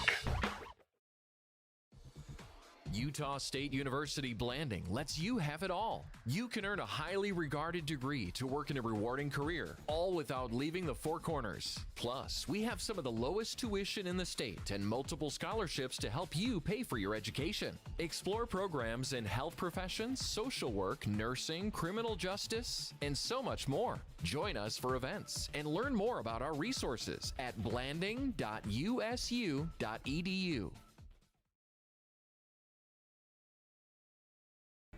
All right, welcome back here at halftime. And we're getting ready to go. We should be starting here momentarily, but we've got some folks to thank making these broadcasts possible. Yeah, our broadcasts on Red Rock 92, streamutah.live, are sponsored by a lot of local businesses. We appreciate their support of our broadcasts, of the support of our students and programs, and they would certainly appreciate your support. They include Primary Residential Mortgage. They can structure the best deal for you with 30 years of experience and know-how. Napa Motor Parts. Get everything you need at their stores in Blanding and Monticello. Flights Gymnastics, a proud supporter of local sports, and a great start for your kids. Pick a Stitch Embroidery and Apparel, a wide variety of quality products, and they can customize and personalize them all. Dependable Auto. Brad Stoddard and crew can get the job done at Dependable Auto Repair in Monticello. Jones and DeMille Engineering, shaping the landscape and the quality of life in the rural Intermountain West. Four Corners Regional Care Center, a skilled nursing and rehabilitation facility in a comfortable, caring setting. Crowley Construction, dirt work, road construction, driveways, any job, big or small, give them a call. And Creative Floors, covering all of San Juan County and its floors for all your carpet and flooring need. Very good. We're just about ready for the start of the second half. They've got about a minute on the clock, and teams are getting warmed up, ready to go. And they need to get warm. It's a little cool out there. Oh, it's August cool. Yeah. It's not October cool, that's for sure. No. It's nice out there, and we're ready for some second half football. Red Rock 92 and the San Juan Record are sponsoring the Founders Golf Tournament tomorrow. It's going to be a big weekend here on Labor Day weekend, raising funds to help the course. Man, that course is in spectacular shape, too. It's they've really had a good year operationally and rain-wise. And anyway, it's going to be fun tomorrow at the Founders Tournament at the Hideout Golf Club. Buckaroos will kick off to start the second half. Got to get the clock set. There we go, 12 minutes. Got one more half of football. 26-6 is the Rich Rebel lead. And here comes the kick from the Buckaroos. This one's going to fall, be fielded at the 20-yard line. Now to the 40. Boy. Good head of steam. Cutting back and still on their feet. Still on his feet. Boy, that is to the 35-yard line. Really nice speed. Is that Hudson Perry? Is that number 28? He really moves so well. He's got a lot of speed. You said he got a lot ahead of speed, and then he stopped on a dime, and the pursuit bypassed him, and he cut into the midfield. But really nice start to the second half for the Rebels, who begin at the 34-yard line of the Buckaroos. So good field position for the Rebels. First down and 10. Carter Hoffman in the gun. 3 receivers on the near side. One on the far side. Here's a snap, looking to pass, and now stepping up, looking to run. Now will throw, and it is caught, and man is missed, and a tackle made by William Rogers. Carter Hoffman to Daniel Smith on that first play of from scrimmage in the second half. It goes all the way down to about the 2-yard line, it looks like. So the Rebels looking to add to their lead here in the second half. Hoffman will fake the center sneak and then back up and find the corner. And with that speed, finds the end zone easily for 6 more for the Rebels. 32-6 is the score after 2 plays from scrimmage in the second half. Yep, just 32 seconds off the clock here in the second half, and the Rebels have their first score. 3 good plays. Great kick return, nice pass, nice touchdown run. The extra point is up and good. So 33-6 is going to be the score. We'll take a break and be back on Red Rock 92 and StreamUtah.live. Compared to the vocational schools of the past, today's career and technical education courses span nearly every industry, including health science, business, digital arts, and computer science. CTE students learn valuable, real-world technical skills with a solid academic foundation while exploring career options or pursuing their passions. Did you know San Juan School District offers 19 CTE pathways for secondary students? To learn more, talk to a school counselor or CTE teacher today. All right, welcome back. And if you think that you're just joining us for the start of the second half, it might look like that, but the Rebels had a big return down to the 35-yard line. Big pitch and catch, and then Carter Hoffman runs the ball in from about 2 yards out. And we're less than 30 seconds into the second half. 33-6 is our score. And that kick is going to be fielded at the 10. Nope. Tavin Black does get it. Now heads for the far side. Boy, and he goes backwards. Going to lose some yards. So 1st and 10 for the Buckaroos. It's about the 7-yard line.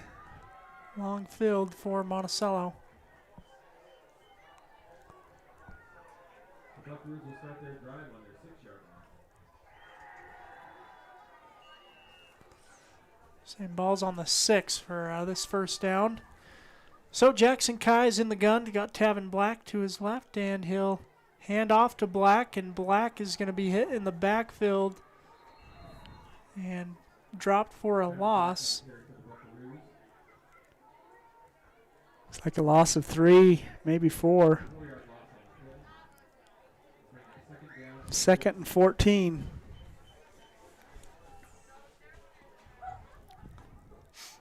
Boy, at this point, you're not going to overcome this in 1 scoring drive or 3. Fumbled snap, now hand off to Carter Rogers. Rogers will get the corner to gain some yards, but not enough on 2nd down. Looks like maybe a gain of 1. It's where Monticello misses that wider field that they had last week. Yeah, and that they'll be playing on in the postseason as well. Jackson Kai's all alone in the gun. Slow snap, gets it. Pressure coming. Wow, he is swapped in the end zone. That's going to be a safety. Yep, 2 points for the Rebels. Boy, he got crunched from both sides. Yeah. Hudson Perry in there. It looks like Hudson Perry and Daniel Smith bookended Jackson Kai's in the end zone, and that's a safety. 2 points for the Rebels. And Rich will get the ball off a Monticello punt.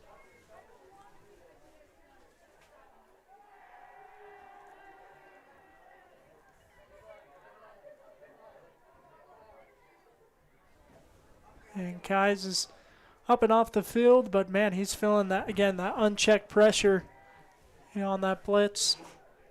And that's got to hurt.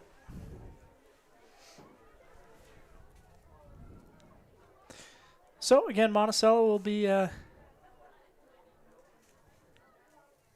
punting away here after the safety. From their own 20.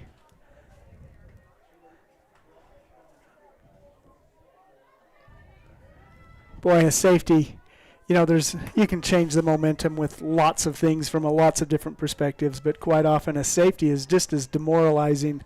Yeah. It's only 2 points. It's not a big difference on the scoreboard, but you're punting from deep in your own territory, and it's demoralizing. And that punt's going to It's live ball. And it's going to be Buckaroo ball. Gathered by Monticello. Looks like William Bean Rogers. Yeah, Bean Rogers gets the ball off the muff from Rich. I don't know. Maybe Monticello doesn't mind giving up 2 points for 30 yards. A little bit of momentum and some excitement there. You started to drive on your own 6-yard line. Yeah. Your back is against the wall, and they tightened up and eventually gave up the 2 points. That's a nice recovery there by Bean. William Rogers, and they're going to take over 1st and 10 at their own 41-yard line.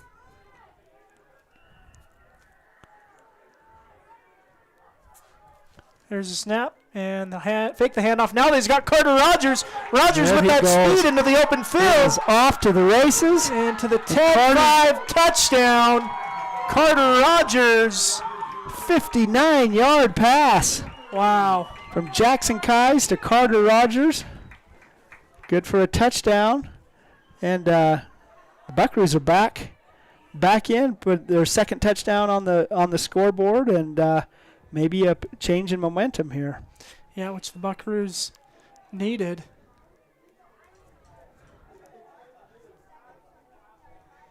And they will be attempting a 2-point conversion here. Keyes sends a man in motion. Now a pass to the corner. It's going to be caught and in for 2. I think that's to Rogers again. Yeah, it's Carter Rogers. 35-14. That was the prior touchdown. Yeah. Was a 2-yard pass, the same play. Yeah, had a whole lot more defense there, but nice catch and spun away from the defender and into the end zone, and touchdown, or a 2-point conversion. 35-14 is our score. Yeah, and great heart from the Buckaroos again, down big here, and defense didn't look so great that first possession, but good response from the Buckaroos.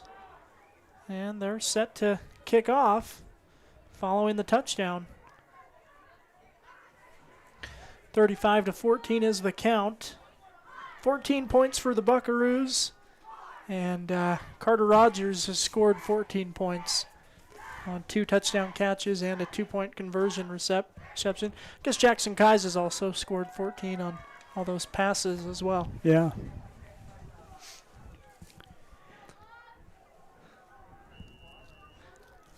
Monticello set to kick. 5 catches for Carter in this game. This is a short one, and it will be picked up and returned to about the 47-yard line.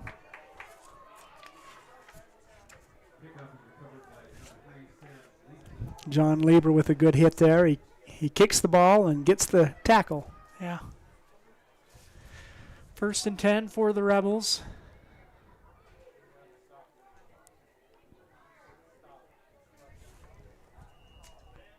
Ball near midfield. 47-yard line. Well, 47 and a half, it looks like. Right on the right M at midfield. Is that what that M's for? Midfield, yeah. Here's a handoff. Good open field run from the Rebels, cutting it back and showing really some quick. speed. Hudson Perry. He's going to be tackled short of the goal line, but man, quick running from Perry. He's going to pick up the first down and set up Rich in the red zone.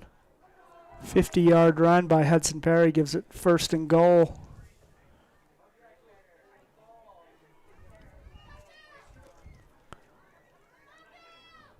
Hoffman under center. Gets the snap. Quarterback sneak off the left side. And he's going to be stopped short. Boy, right at the goal line. Half-yard line.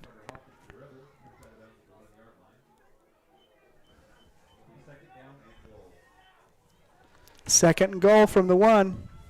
Man, and Hoffman does a really great job of reading the line, seeing where there's a little bit of a hole.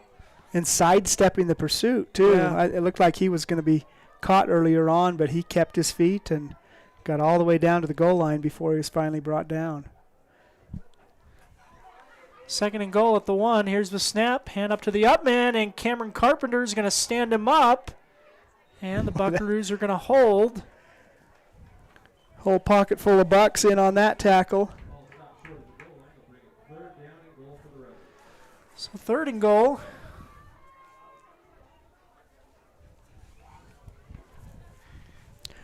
This is the very definition of a goal line stand right here. Let's see what happens. Hoffman looks like he's going to sneak it in. And he does. And it's in for 6. You can tell just by the way he was dropping his head what he was going to do. Yeah. Follow his big center. Right off to the right side, right into the end zone. Touchdown for the Rebels. 41-14 is the score.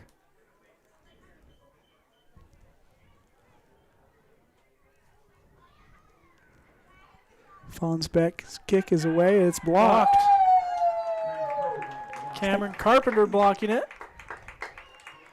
And that's a couple of good plays for Cam, that they're going to be happy to review and film. Yeah, yeah, no doubt. Goal line stand, then blocking the kick. And like I say, you like building momentum for the rest of this game and for the rest of the season. Yeah, there's an awful lot of football still to be played. And the Rebels are rolling, but the Buckaroos can really get a lot of important stuff done that will help them through the remainder of the season. That was a 53-yard touchdown drive by the Rebels. The first play from scrimmage, a 50-yard run by a very fleet-footed Hudson Perry. Then they punched the ball in. Carter Hoffman with his 2nd running touchdown of the 2nd half. And 4th touchdown of the game.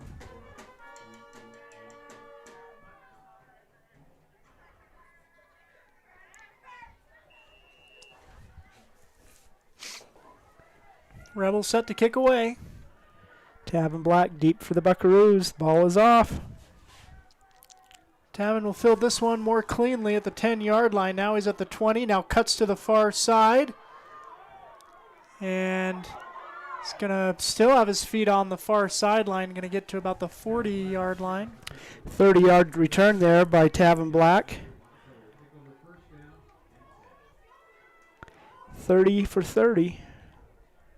Sounds like an ESPN call right there. Yeah.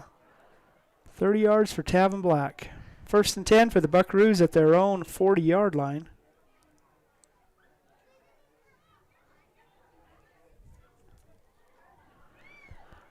Their last play from scrimmage was a 59-yard touchdown. Here's the snap, fakes the handoff. Now the throw, and it is caught in the open field by Tom Morrison. Can he get the corner? He's thinking about cutting back, and maybe should have good open field tackle there for the Rebels by number 6. That's Jet Holmes. 54-yard pass from Jackson Keyes to Tommy Morrison. And he had another opportunity like that earlier in the game where he would have had a big gain like that and a drop pass. Catches this one, sends up Monticello in the red zone. It's a nice play. Nice play. You had it several options. Jackson kept the ball and then threw it and found a wide open, and Tommy was wide open too. Great play for the Buckaroos. Tavin Black on the power run is going to be swallowed up at the line.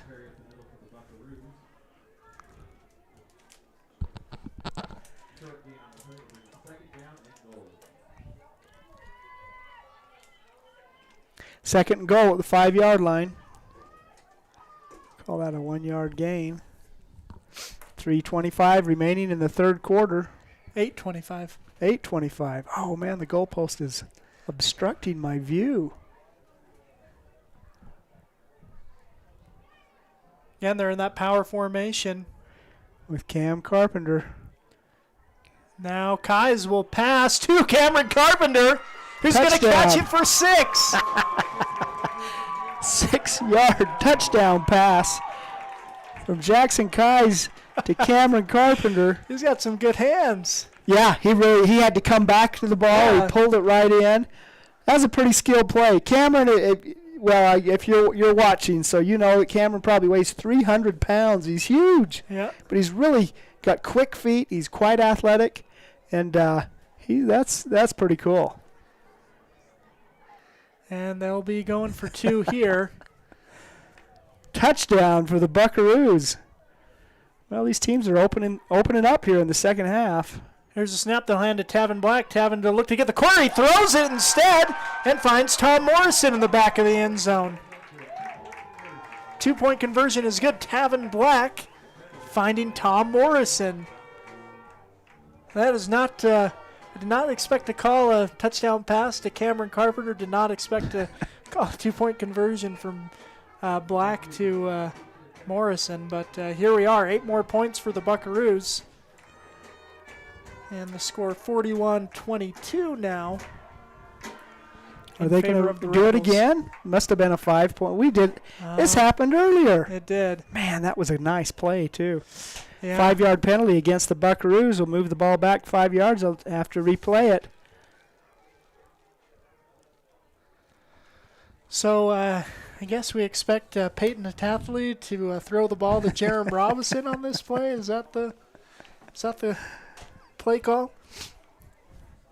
Man, I tell you what, that Cam Carpenter's catch was really nice. Yeah. It was a little bit behind him. He reached back and pulled it in just as slick as a whistle. Jackson will throw to Morrison in the back of the end zone. It's going to lead him a little too far. Good coverage by the Rebels as well. So the 2-point conversion is no good. So a 3-score game, 41-20. Rich leads here in the early part of the third quarter. And again, Monticello's offense has found its stride here a little bit. Of course, the Rebels finding it as well. But see if we can break the scoreboard here in the second half. Yeah, we've had 29 points scored in this third quarter, and we're just not a third the way through the quarter yet. Yep. So buckle up. These offenses, really some creative play calling, too. Yeah, we're going to maybe see some light bulbs that don't get used a lot. Going to see if they're still working after a long winter and summer break.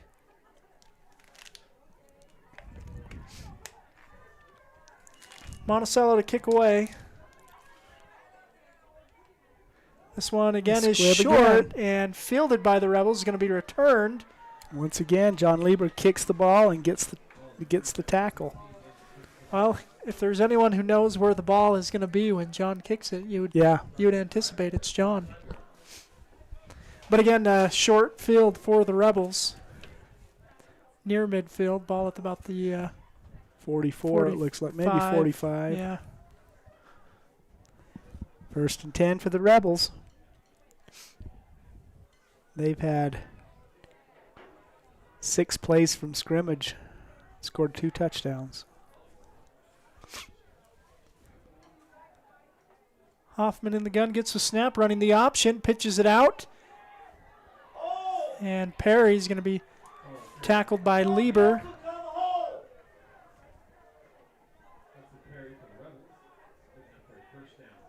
An 11-yard run there by Hudson Perry. Boy, those pitches are almost forward pitches, it looks like to me. Yeah. Almost. Yeah, he's timing them just right. Yeah. I guess if Hudson Perry's running towards the ball, it maybe makes it look like it's moving forward. Here's Hoffman looking to pass, loads up, throws downfield, and reaching out, unable to bring down the pass. Jaden Camacho on the coverage. That Daniel Smith is the intended receiver.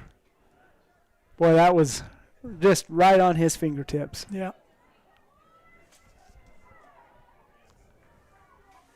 So 2nd down and 10 for Rich. Ball at the 44-yard line of the Buckaroos. Three receivers on the far side, one on this near side. Hoffman gets a snap and will take it on a run. Design cuts back. And it's going to be tackled. Tavin Black in on the tackle. A couple of other Buckaroos. Like an 8-yard gain for Hoffman. Racking up the yards, racking up the touches. It's a pretty skilled quarterback you're seeing out there tonight. Yeah.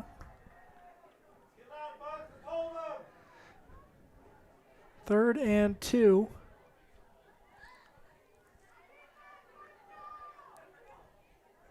Drake Weston in the backfield with Carter Hoffman. Here's a snap right up the middle for Hoffman.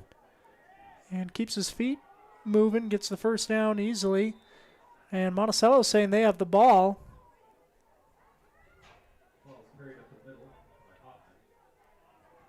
And I don't...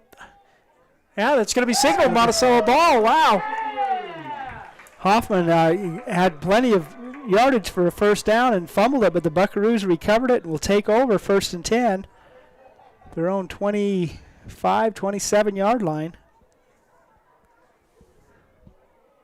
Yeah, it didn't pop out and hit the ground. I think it was maybe just ripped out from him. I don't know. I didn't quite see it from up here in the booth, but turnover on the fumble, and that's what Monticello needs to do. You got to win the turnover department, and they're down in that right now. Handoff to Rogers on the jet sweep. He's going to be cut down. Carter Grohl tackles Carter Rogers after a gain of 4.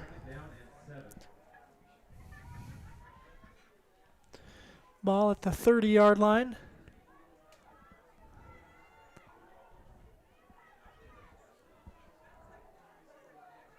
And bunch receivers, trips receivers on the far side.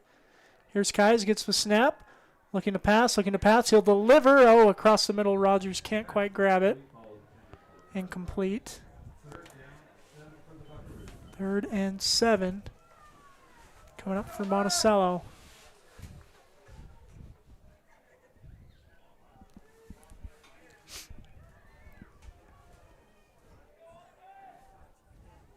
Tommy Morrison, Carter Rogers, receivers on the near side.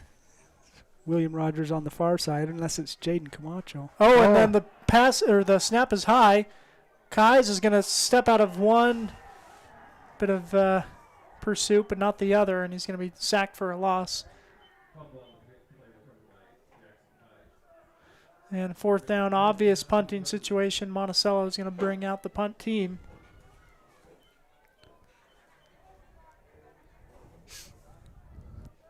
Lieber back to punt. Drake Weston deep for the Rebels. And this one's going to be a low bounder. Buckaroo bounces, but it'll be down at the 45-yard line.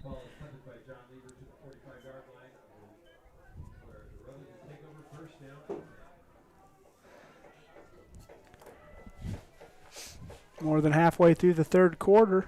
Haven't had a score in a couple minutes. I don't know what we're going to do.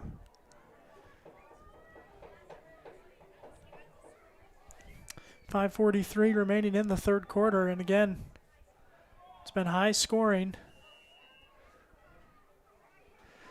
for much of the quarter. But yeah, a couple turnovers. Well, a turnover by the Rebels, and then a punt by the Buckaroos. Here's a snap. Hoffman hands off to his running back. He's got a lot of room. There he goes. It's off to the races, all the way to the end zone. Number 28, Hudson Perry. Wow. 45-yard touchdown run by Hudson Perry. Boy, he's quick. Yeah.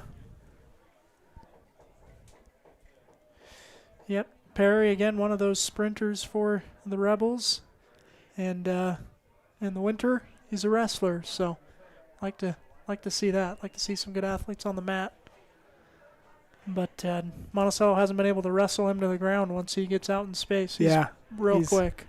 Very, very quick. It's his 3rd carry of the half, and he's run for 95 yards.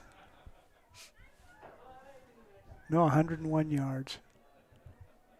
Here's the 2-point conversion for the Rebels. Hoffman rolling, gets some pressure, throwing back, and it'll be caught. And that'll be a successful conversion. Makes the score 49-20. We'll take a break and be back here on Red Rock 92 and StreamUtah.live. Life is a series of cherished moments, filled with milestones that define our journey. Moments of love, joy, and shared experiences. Each moment contributes to our story. As each chapter unfolds, our experiences shape us, defining who we are. When it's time to celebrate a life, ensure your loved ones are remembered with the grace, dignity, and individuality they deserve. San Juan Mortuary, celebrating life, honoring memories, transcending tradition.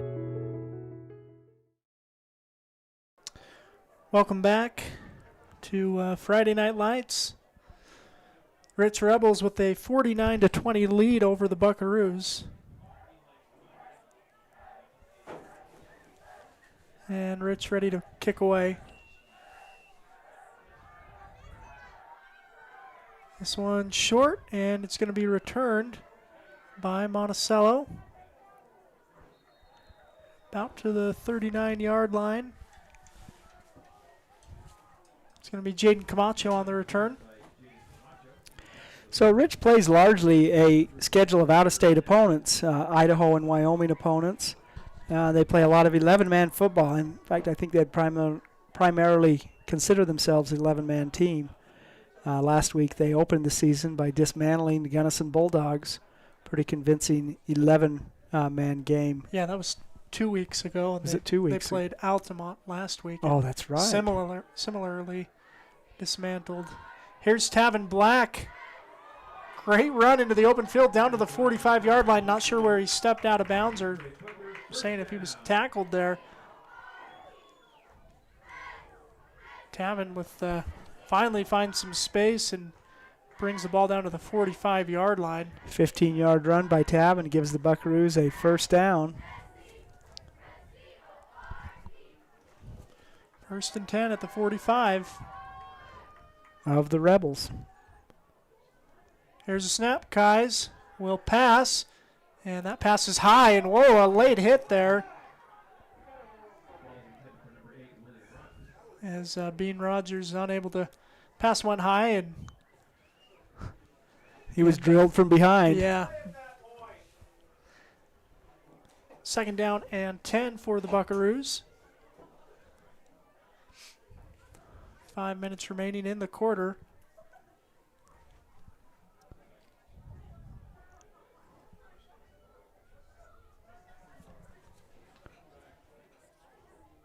Kai's in the gun. They've got 4 linemen and an up back. They'll hand it to Rogers. Rogers thinks about cutting back. Now will. And it's a little late. He's going to lose some yardage. 1, it looks like, maybe 2.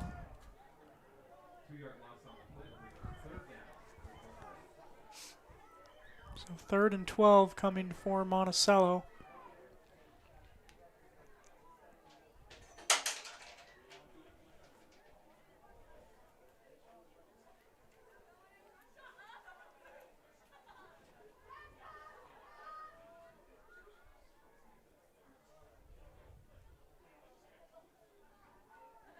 Here's Kai's in the gun. Gets the snap, fakes a handoff, now looking to pass. Now will throw, beautiful deep ball. And a penalty flag's going to go against the Rebels. Defensive pass interference. As Carter Rogers tried to get back to the ball and was hit before he had the opportunity, so it's going to be a penalty.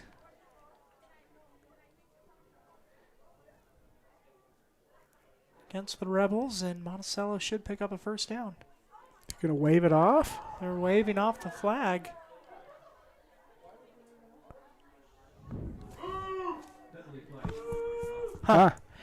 Maybe it was too high. I don't know.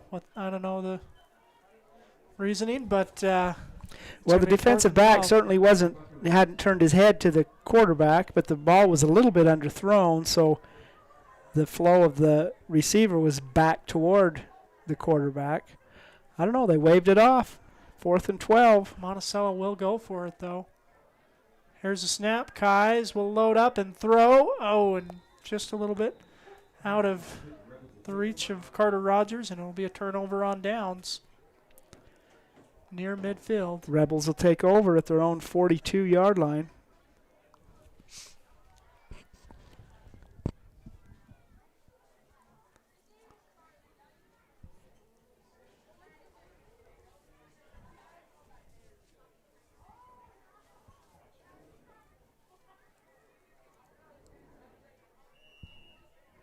So 1st and 10 for the Rebels.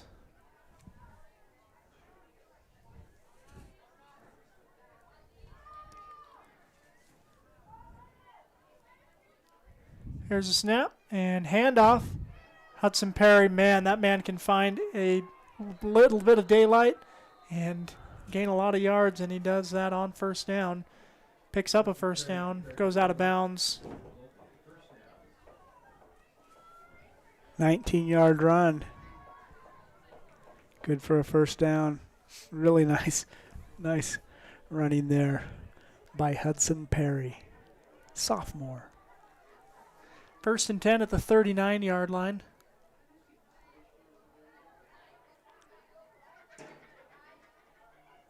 Here's a snap, pitch, and going to be tackled down by Bean Rogers.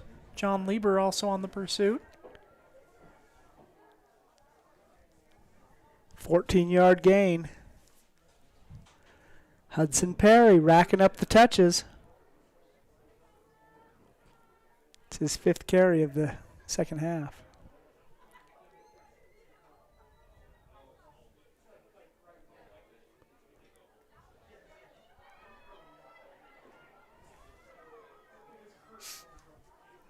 First down and 10.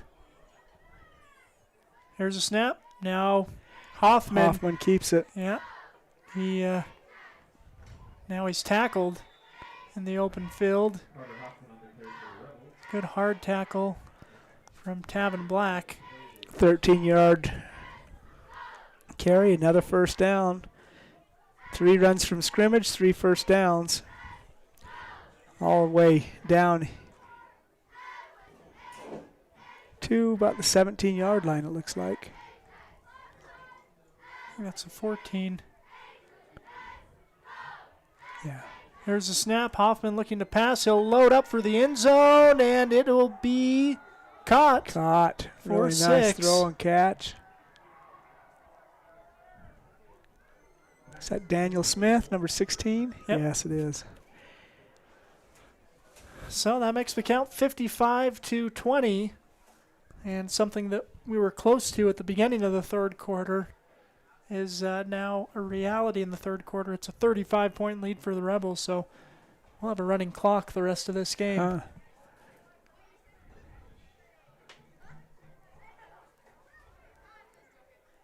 They had a unless Monticello can recover a fumble here and score 2 points. That would put them back under the 35-point threshold. Kick is no good.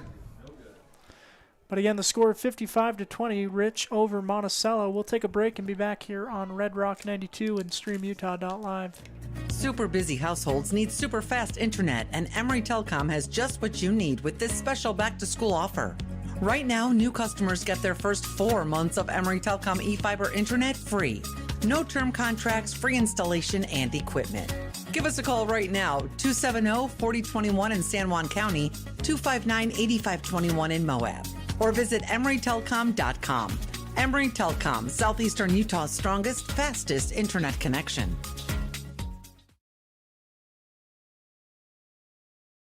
Welcome back. StreamUtah.live and Red Rock 92's presentation of Friday Night Lights. And the Rich Rebels have built a 35-point lead here in the 3rd quarter. Well, I tell you, they're skill position players. We knew that coming in. They graduated a few, but kept that key component, which is a quarterback. But wow, what a running back. Hudson Perry, just a sophomore. Here's a return for the Buckaroos. It's Jaden Camacho, and he's down the sideline, going to be tackled at the 50-yard line. Nice return by Hoffman, or by, Camacho. Yeah, he ran well. Got it out to midfield.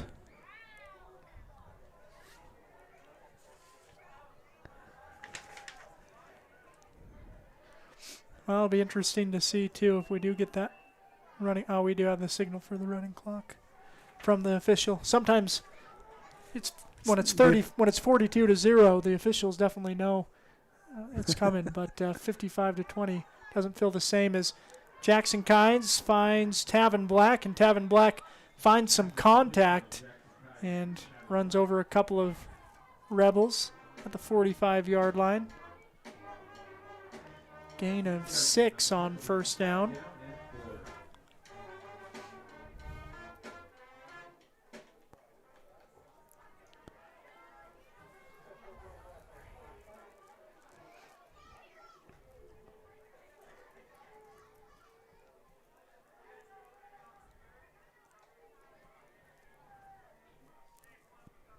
Second and 4 for the Buckaroos. Here's a snap. Kai is looking to pass. He'll load up and throw. It's going to be incomplete. It's going to Rogers. Bean Rogers. Make it 3rd and 4 for the Buckaroos.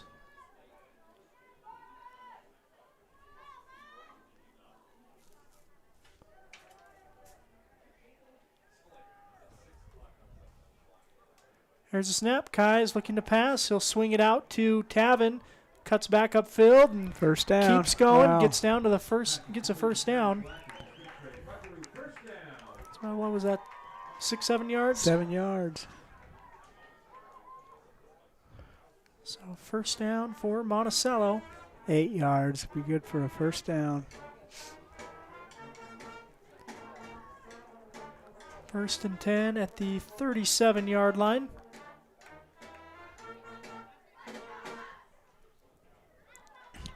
Rogers brothers split out to the far side. Tom Morrison as the tight end. Here's Carter in motion, and he'll get it on the jet sweep. Trying to find that corner, and he's going to be hit out of bounds instead. And immediately grab his leg like he's got a cramp. And he's earned it. Lots of quick running from Carter Rogers, and hope to see him back up on his feet here momentarily. Call it a gain of 1.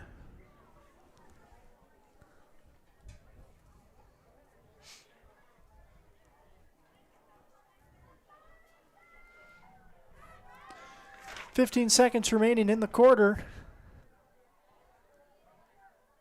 Man in motion, fake the handoff now. Kais will throw to Tom Morrison, and he'll complete it down about the 15-yard line. And Monticello will try and find the end zone on the other side of the field, as that's the end of the quarter. Take a break and hear from some more sponsors here on Red Rock 92 and StreamUtah.live. Life is a series of cherished moments, filled with milestones that define our journey, moments of love, joy, and shared experiences. Each moment contributes to our story. As each chapter unfolds, our experiences shape us, defining who we are. When it's time to celebrate a life, ensure your loved ones are remembered with the grace, dignity, and individuality they deserve. San Juan Mortuary, celebrating life, honoring memories, transcending tradition. For almost 20 years, residential construction has been our focus at Lee Contracting. Specializing in remodels and additions, we can take your house from ground to finish, and we can handle your new construction and concrete needs too. No job is too small for Lee Contracting. Give us a call today at 435-459-1314. Lee Contracting is a proud sponsor of local high school sports.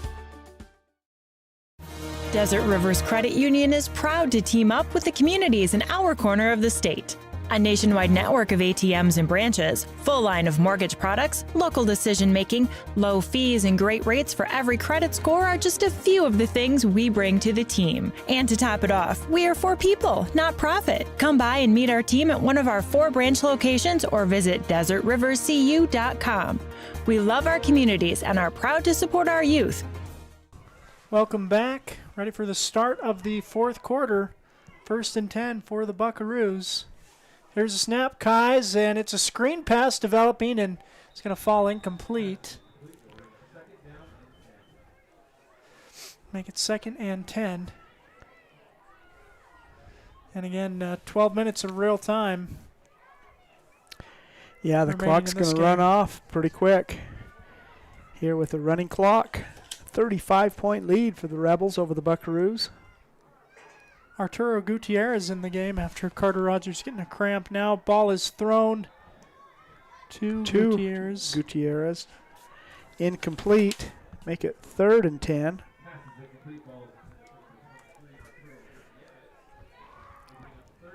This drive has had 7 plays, and 6 of them are pass attempts.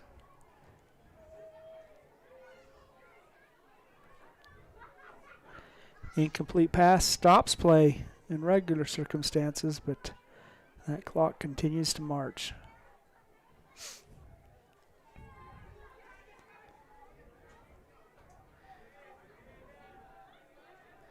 Two receivers on either side.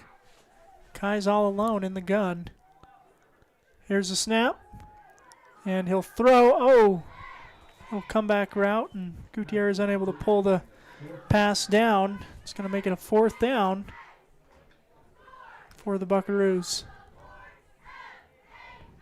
4th and 10, and Monticello will go for it at the 16-yard line. Carter Rogers back into the game for Monticello. He's nursing a cramp, it looks like, and a little bit ginger, but he's out there. Yeah. 4th and 10 for the Buckaroos inside the Rebel 15, 20-yard line. Here's a snap. Kai's looking to pass, and he'll throw across the middle. It's low to Tom Morrison, and there is a pass interference.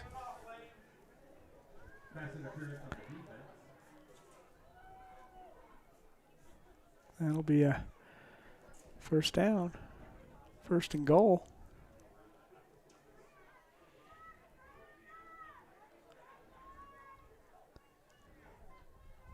Greg Adams has been measuring his 1-yard marches for years now. If it was 4th and 10. It's half the distance to the goal. Oh, that's right. So now we got 4th and 2. 4th and 2 for the Bucks at the 9-yard line.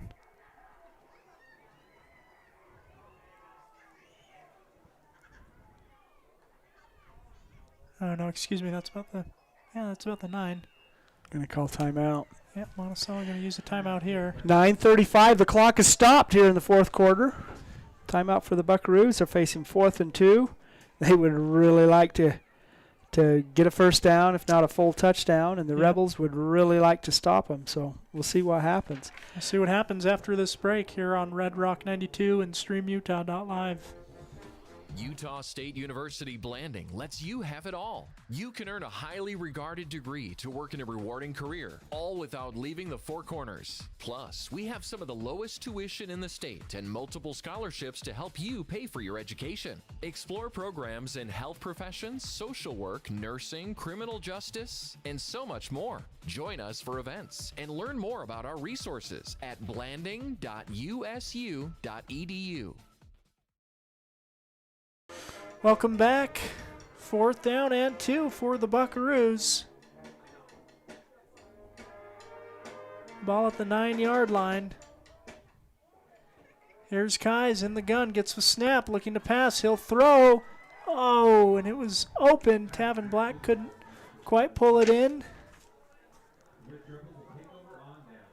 And that'll be a turnover on downs. Clock will stop with the change of possession. Well, shoot. That would have been nice for the Buckaroos.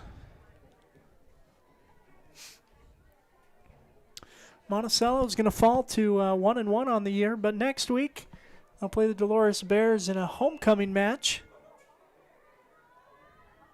Early for homecoming, but that's the Monticello schedule, and should be a fun week. Yeah, it's going to be a busy week. Of course, I guess homecoming week may have started early with the Lloyd's Lake Classic, the home race for the Buckaroo cross country team. Here's a handoff on first down. Wow, and once hard again. running, and ball is out on the ground. I think it's going to be covered by the Rebels. Hudson Perry on the run. It's a gain of 6. No, it's a gain of 5. They're giving this sophomore running back some touches.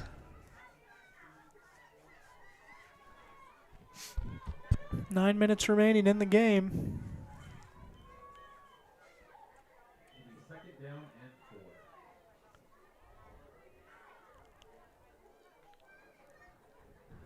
Second and 4 coming up for the Rebels. 2 receivers on the near side, 1 on the far side. Here's a snap, and Perry will take it. Cuts back. Cuts all the way across the field.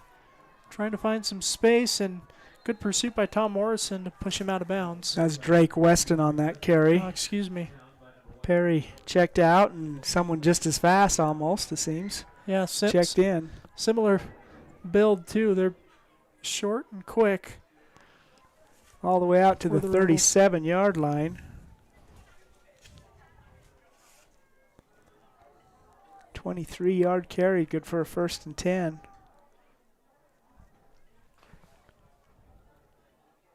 Here's a snap, and handoff again to Weston. Cuts back, and Cameron Carpenter is going to get him from behind. Nice backside pursuit by Carpenter. 3-yard gain for Weston. 2nd and 7, 7:47 remaining on the clock. A clock which is marching. 2 receivers on the near side, 1 on the far side for the Rebels. Here's a snap, and the option is Hoffman will keep it. Run up the middle, John Lieber in on the tackle. Carter Rogers helps out on that. 3rd and 3 coming for the Rebels. 4-yard gain by Hoffman. Getting close to midfield here, 44-yard line. Home opener for the Buckaroos. Again, they'll be here next Friday night. Dolores. The Dolores Bears come to town. It's going to be homecoming for the Buckaroos. Following week, they go all the way to Colorado City to play Water Canyon. Hoffman fakes the handoff, keeps it, comes back the other way, and the ball is loose and recovered. Carter Rogers poking that ball out.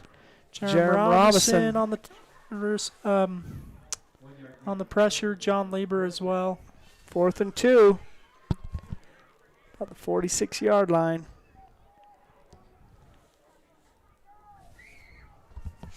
Rebels lined up to go for it.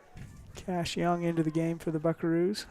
Hoffman under center, gets it, goes off the left side, and he's going to be very close. He's going to get it. Yeah, he got it. 3-yard run for Carter Hoffman. Another 1st and 10 for the Rebels. 6 minutes remaining halfway through the 4th quarter. Again in a running clock. This time moves pretty quick.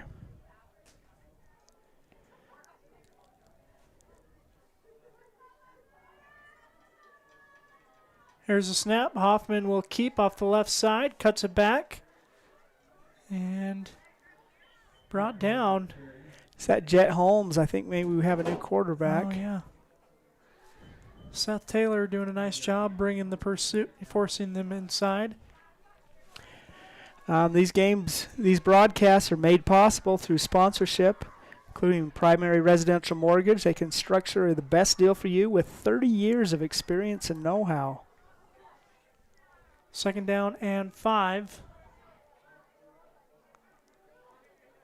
Here's a snap. Ball is fumbled, now picked up by Perry. He'll cut back and again gets to the corner. It's going to be tackled finally by Bean Rogers. And that's Drake Weston. Drake Weston on the carry. But boy, a nice carry there all the way down to the 31-yard line.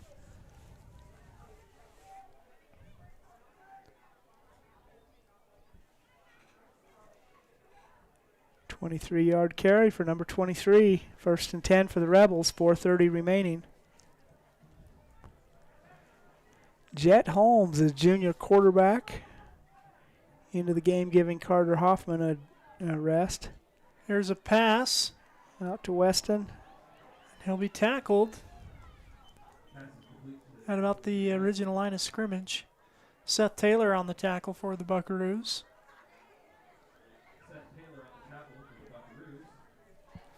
Seth playing both ways. He's the center for the Buckaroos.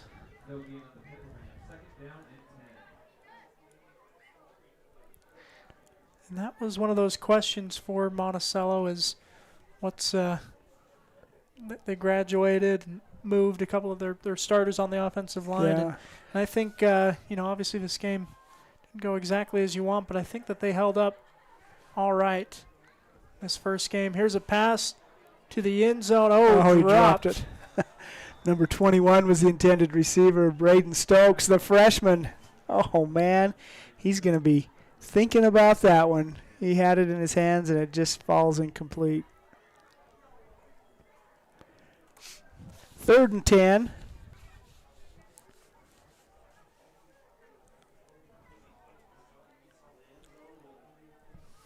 All right, our additional sponsors include Napa Motor Parts. Get everything you need at their stores in Blanding and Monticello. Flights Gymnastics, a proud supporter of local sports, and a great start for your kids. Thank you for your support. 3rd and 10. Holmes rolling left, looking to pass. Now will throw, and it'll go incomplete. 4th down coming for the Rebels. 2:40 remaining in the game. They had eight plays on the ground that all had positive yards, and then they went to the air and fall incomplete. Pick a Stitch Embroidery and Apparel has a wide variety of quality products. They can customize and personalize them all. Dependable Auto. Brad Stoddard and his crew can get the job done at Dependable Auto Repair in Monticello. Jones and DeMille Engineering is a sponsor, shaping the landscape and the quality of life in the rural Intermountain West. 4th and 10 for the Rebels. Here's a snap. Holmes looking. He'll throw for the end zone, and it's incomplete.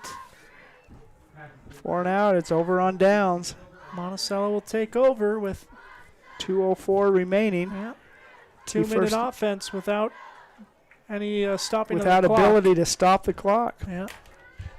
Four Corners Regional Care Center is a skilled nursing and rehabilitation facility in a comfortable caring setting. Crowley Construction. Dirt work, road construction, driveways, any job, big or small, give them a call. And Creative Floors, covering all of San Juan County 1st for and your 10, carpet low needs. snap. Kais does pick it up, though. Now he'll throw to Carter Rogers, and Rogers is hit but keeps his feet under him and keeps moving.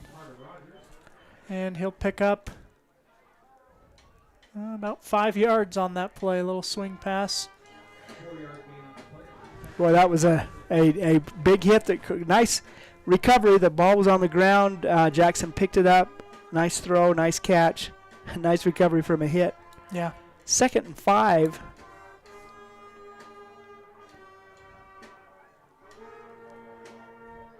Then a minute and a half remaining here.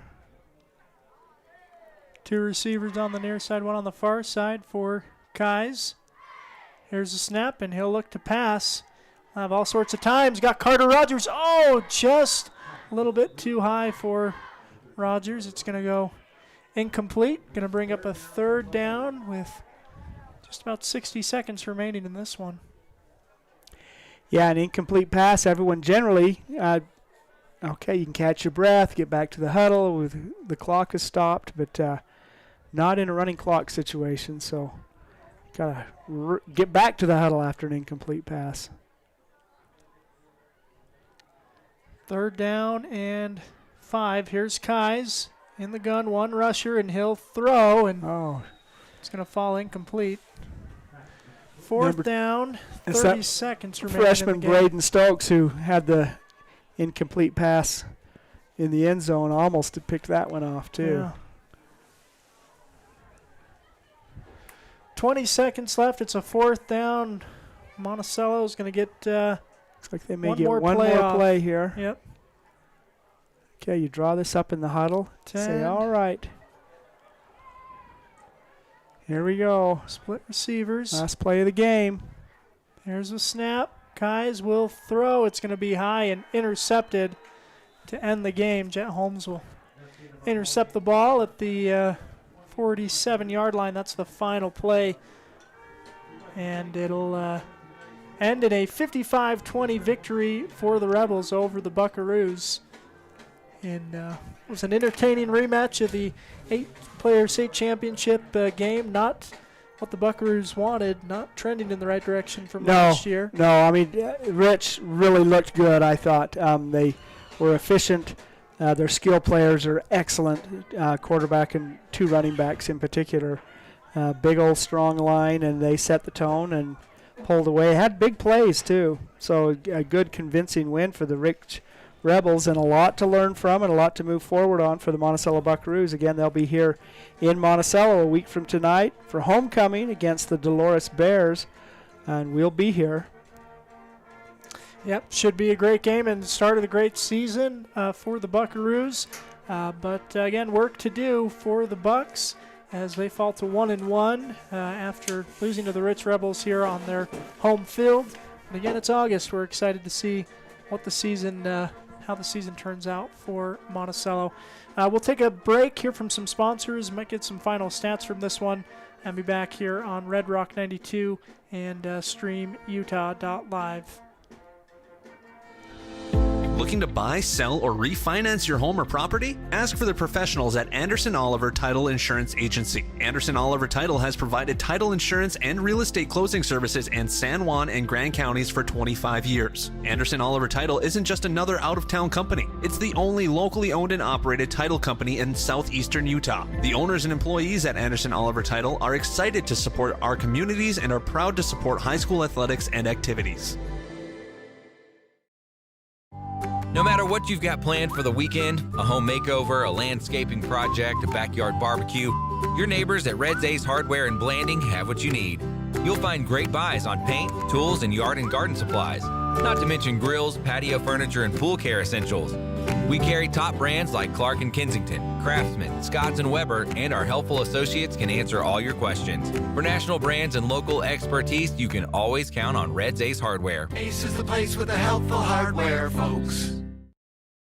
Let's talk cancer. Monticello, Utah. If you lived, worked, or attended school in Monticello, Utah from 1941 to 2002 for at least 3 years, you might have a higher cancer risk from uranium tailing exposure. Apply to get a free cancer screening today. One screening could bring peace of mind to you, your friends, and family members, help spread the word, and save a life. Screenings are available for a limited time through San Juan Public Health. Call today, 435-587-3838, or visit sanjuanpublichealth.org to apply.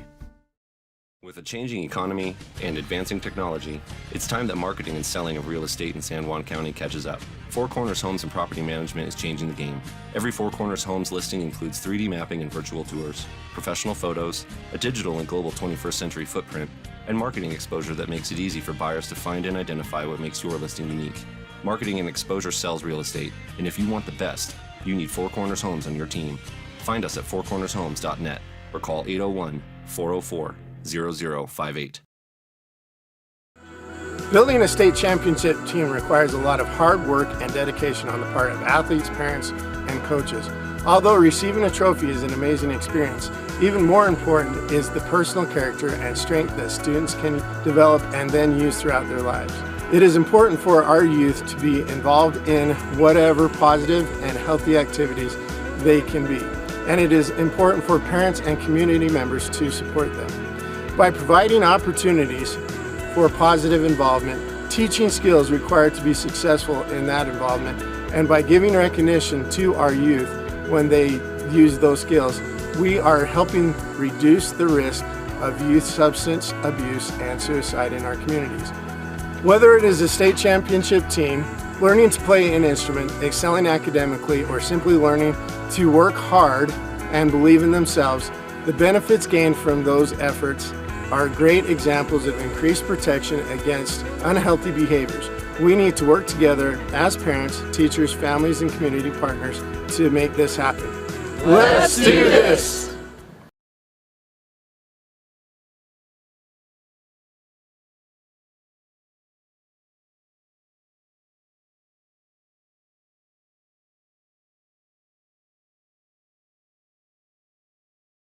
With a changing economy and Empire Electric is excited to sponsor the student athletes of Monticello High School. We know sports help build athletes' character, and that carries over to the classroom. Empire Electric believes education opens opportunities, and we offer financial assistance to co-op members for higher education and vocational training. We also provide leadership growth opportunities for high school juniors through the Colorado Youth Tour and a leadership camp held in Steamboat Springs. Ask your counselor how to apply or check out eea.coop. Go Buckaroos! San Juan Building Supply has offered a full range of building supplies to San Juan County for more than 32 years. From the start of your project to the finish, San Juan Building Supply has high-quality products for all your needs, and they can deliver. Drop by 1050 South Main Street in Blanding, call 678-2000, or visit sjbs.com. San Juan Building Supply, a proud sponsor of our local teams. Blue Mountain Foods is Monticello's hometown grocer and a proud supporter of our schools and sports teams. Blue Mountain Foods offers a full-service meat department, fresh deli, bakery, curbside pickup, and more. Check bluemtnfoods.com for weekly specials and online shopping. Blue Mountain Foods is open from 7 a.m. to 9 p.m. Monday through Saturday at 64 West Center Street. Blue Mountain Foods, Monticello's hometown grocer. For over 75 years, San Juan Health has strived to be the best place to receive medical care in southeastern Utah. In 2019, San Juan Hospital was recognized as a top 20 rural hospital by the National Rural Health Association. With clinics in Blanding, Monticello, and Spanish Valley, San Juan Health offers a wide variety of services and world-class care close to home. Visit sanjuanhealth.org today to find out more. San Juan Health, chasing perfection since 1947. Diamond Propane in Blanding, Utah is the only locally owned and operated propane dealer in San Juan County. Call Dennis today at 435-558-5635 to fill your tank while prices are low. Diamond Propane provides bulk or residential propane and sells or leases tanks. That number again is 435-558-5635. Diamond Propane is a proud sponsor of local high school sports. All right, welcome back. We are final here in Monticello. The final score 55-20, favoring the Rich Rebels over the Monticello Buckaroos in a rematch of last year's 8-man state championship game. And Rich doing what they did last year, winning the game. This one a little bit more decidedly. Yeah. As the Buckaroos fall to 1-1 on the year and have a team in front of them that they're going to be chasing and working hard all season to improve to try and beat as it comes playoff time. The Buckaroos started the scoring. They had an early lead, 6-0, and then the Rebels just slowly gained dominance and came out with a 26-6 halftime lead and really poured it on in the second half, scoring 29 points.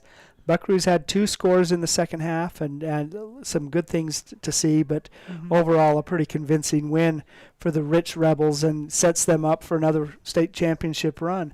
The Buckaroos, I think, if they can work out a few bugs and learn and progress, maybe they're to challenge in there at the end. These teams may see each other again. They have in the regular season and the postseason both games of 8-man football. The Buckaroos were led by Tavin Black, who had 26 yards on 11 carries. Jackson Kai's got in the backfield as a quarterback, sacked several times, negative 33 yards on 6 carries. And Carter Rogers had 5 carries for 7 yards. Hold on just a second here. John Lieber had that one play that he was back to punt and was tackled, and so he had a loss of 13. And the big run, it was 2 runs for 6 yards by Cameron Carpenter. Kai's completed 11 of 34 passes for 229 yards. Oh, man, I've got my numbers are all messed up here. I'm sorry. Carter Rogers catching 2 of those passes for touchdown, and Cameron Carpenter catching the other touchdown pass. Yeah, Carter Rogers had 5 catches for 89 yards. Cameron Carpenter had 1 touchdown. Man, that was a beautiful catch too by the big man. Touchdown catch. Tavin Black had a couple of catches too for the Rebels. Their quarterback Carter Hoffman had 117 yards on 25 carries.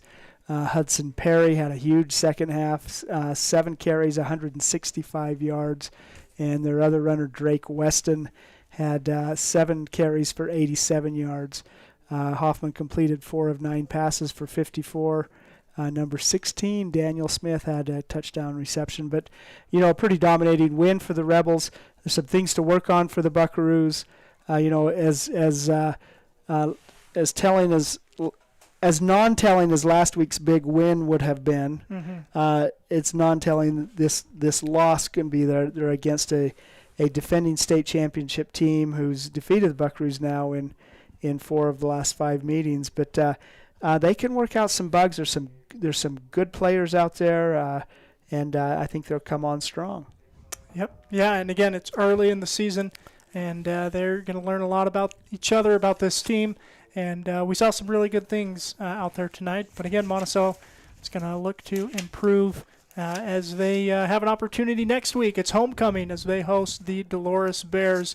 We'll be there next Friday at 7. Until then, hope you have a great week.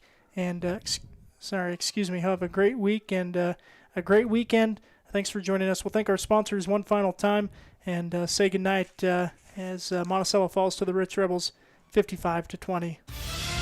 Friday Night Lights is a production of Red Rock 92 Sports and StreamUtah.live. Tonight's broadcast was brought to you by Anderson Oliver Title Insurance Agency, San Juan Building Supply, Blue Mountain Foods, Desert Rivers Credit Union, San Juan School District Adult Education, Emory Telcom, Four Corners Homes, Empire Electric, the Chris Black Agency, Lee Contracting, Utah State University Blanding, Creative Floors, San Juan Counseling, Red's Ace Hardware, San Juan Health, Four Corners Regional Care Center, Northern Electric, Dependable Auto Repair, Precision Rehab, Red Mechanical, Flights Gymnastics, San Juan School District CTE programs, Tailor-Made Wooden Heritage and Tailor-Made Monuments, San Juan Public Health, Crowley Construction, Jones and DeMille Engineering, San Juan Mortuary, Napa Motor Parts, Utah Navajo Health System, San Juan Credit Union, and Pick-a-Stitch Embroidery and Apparel.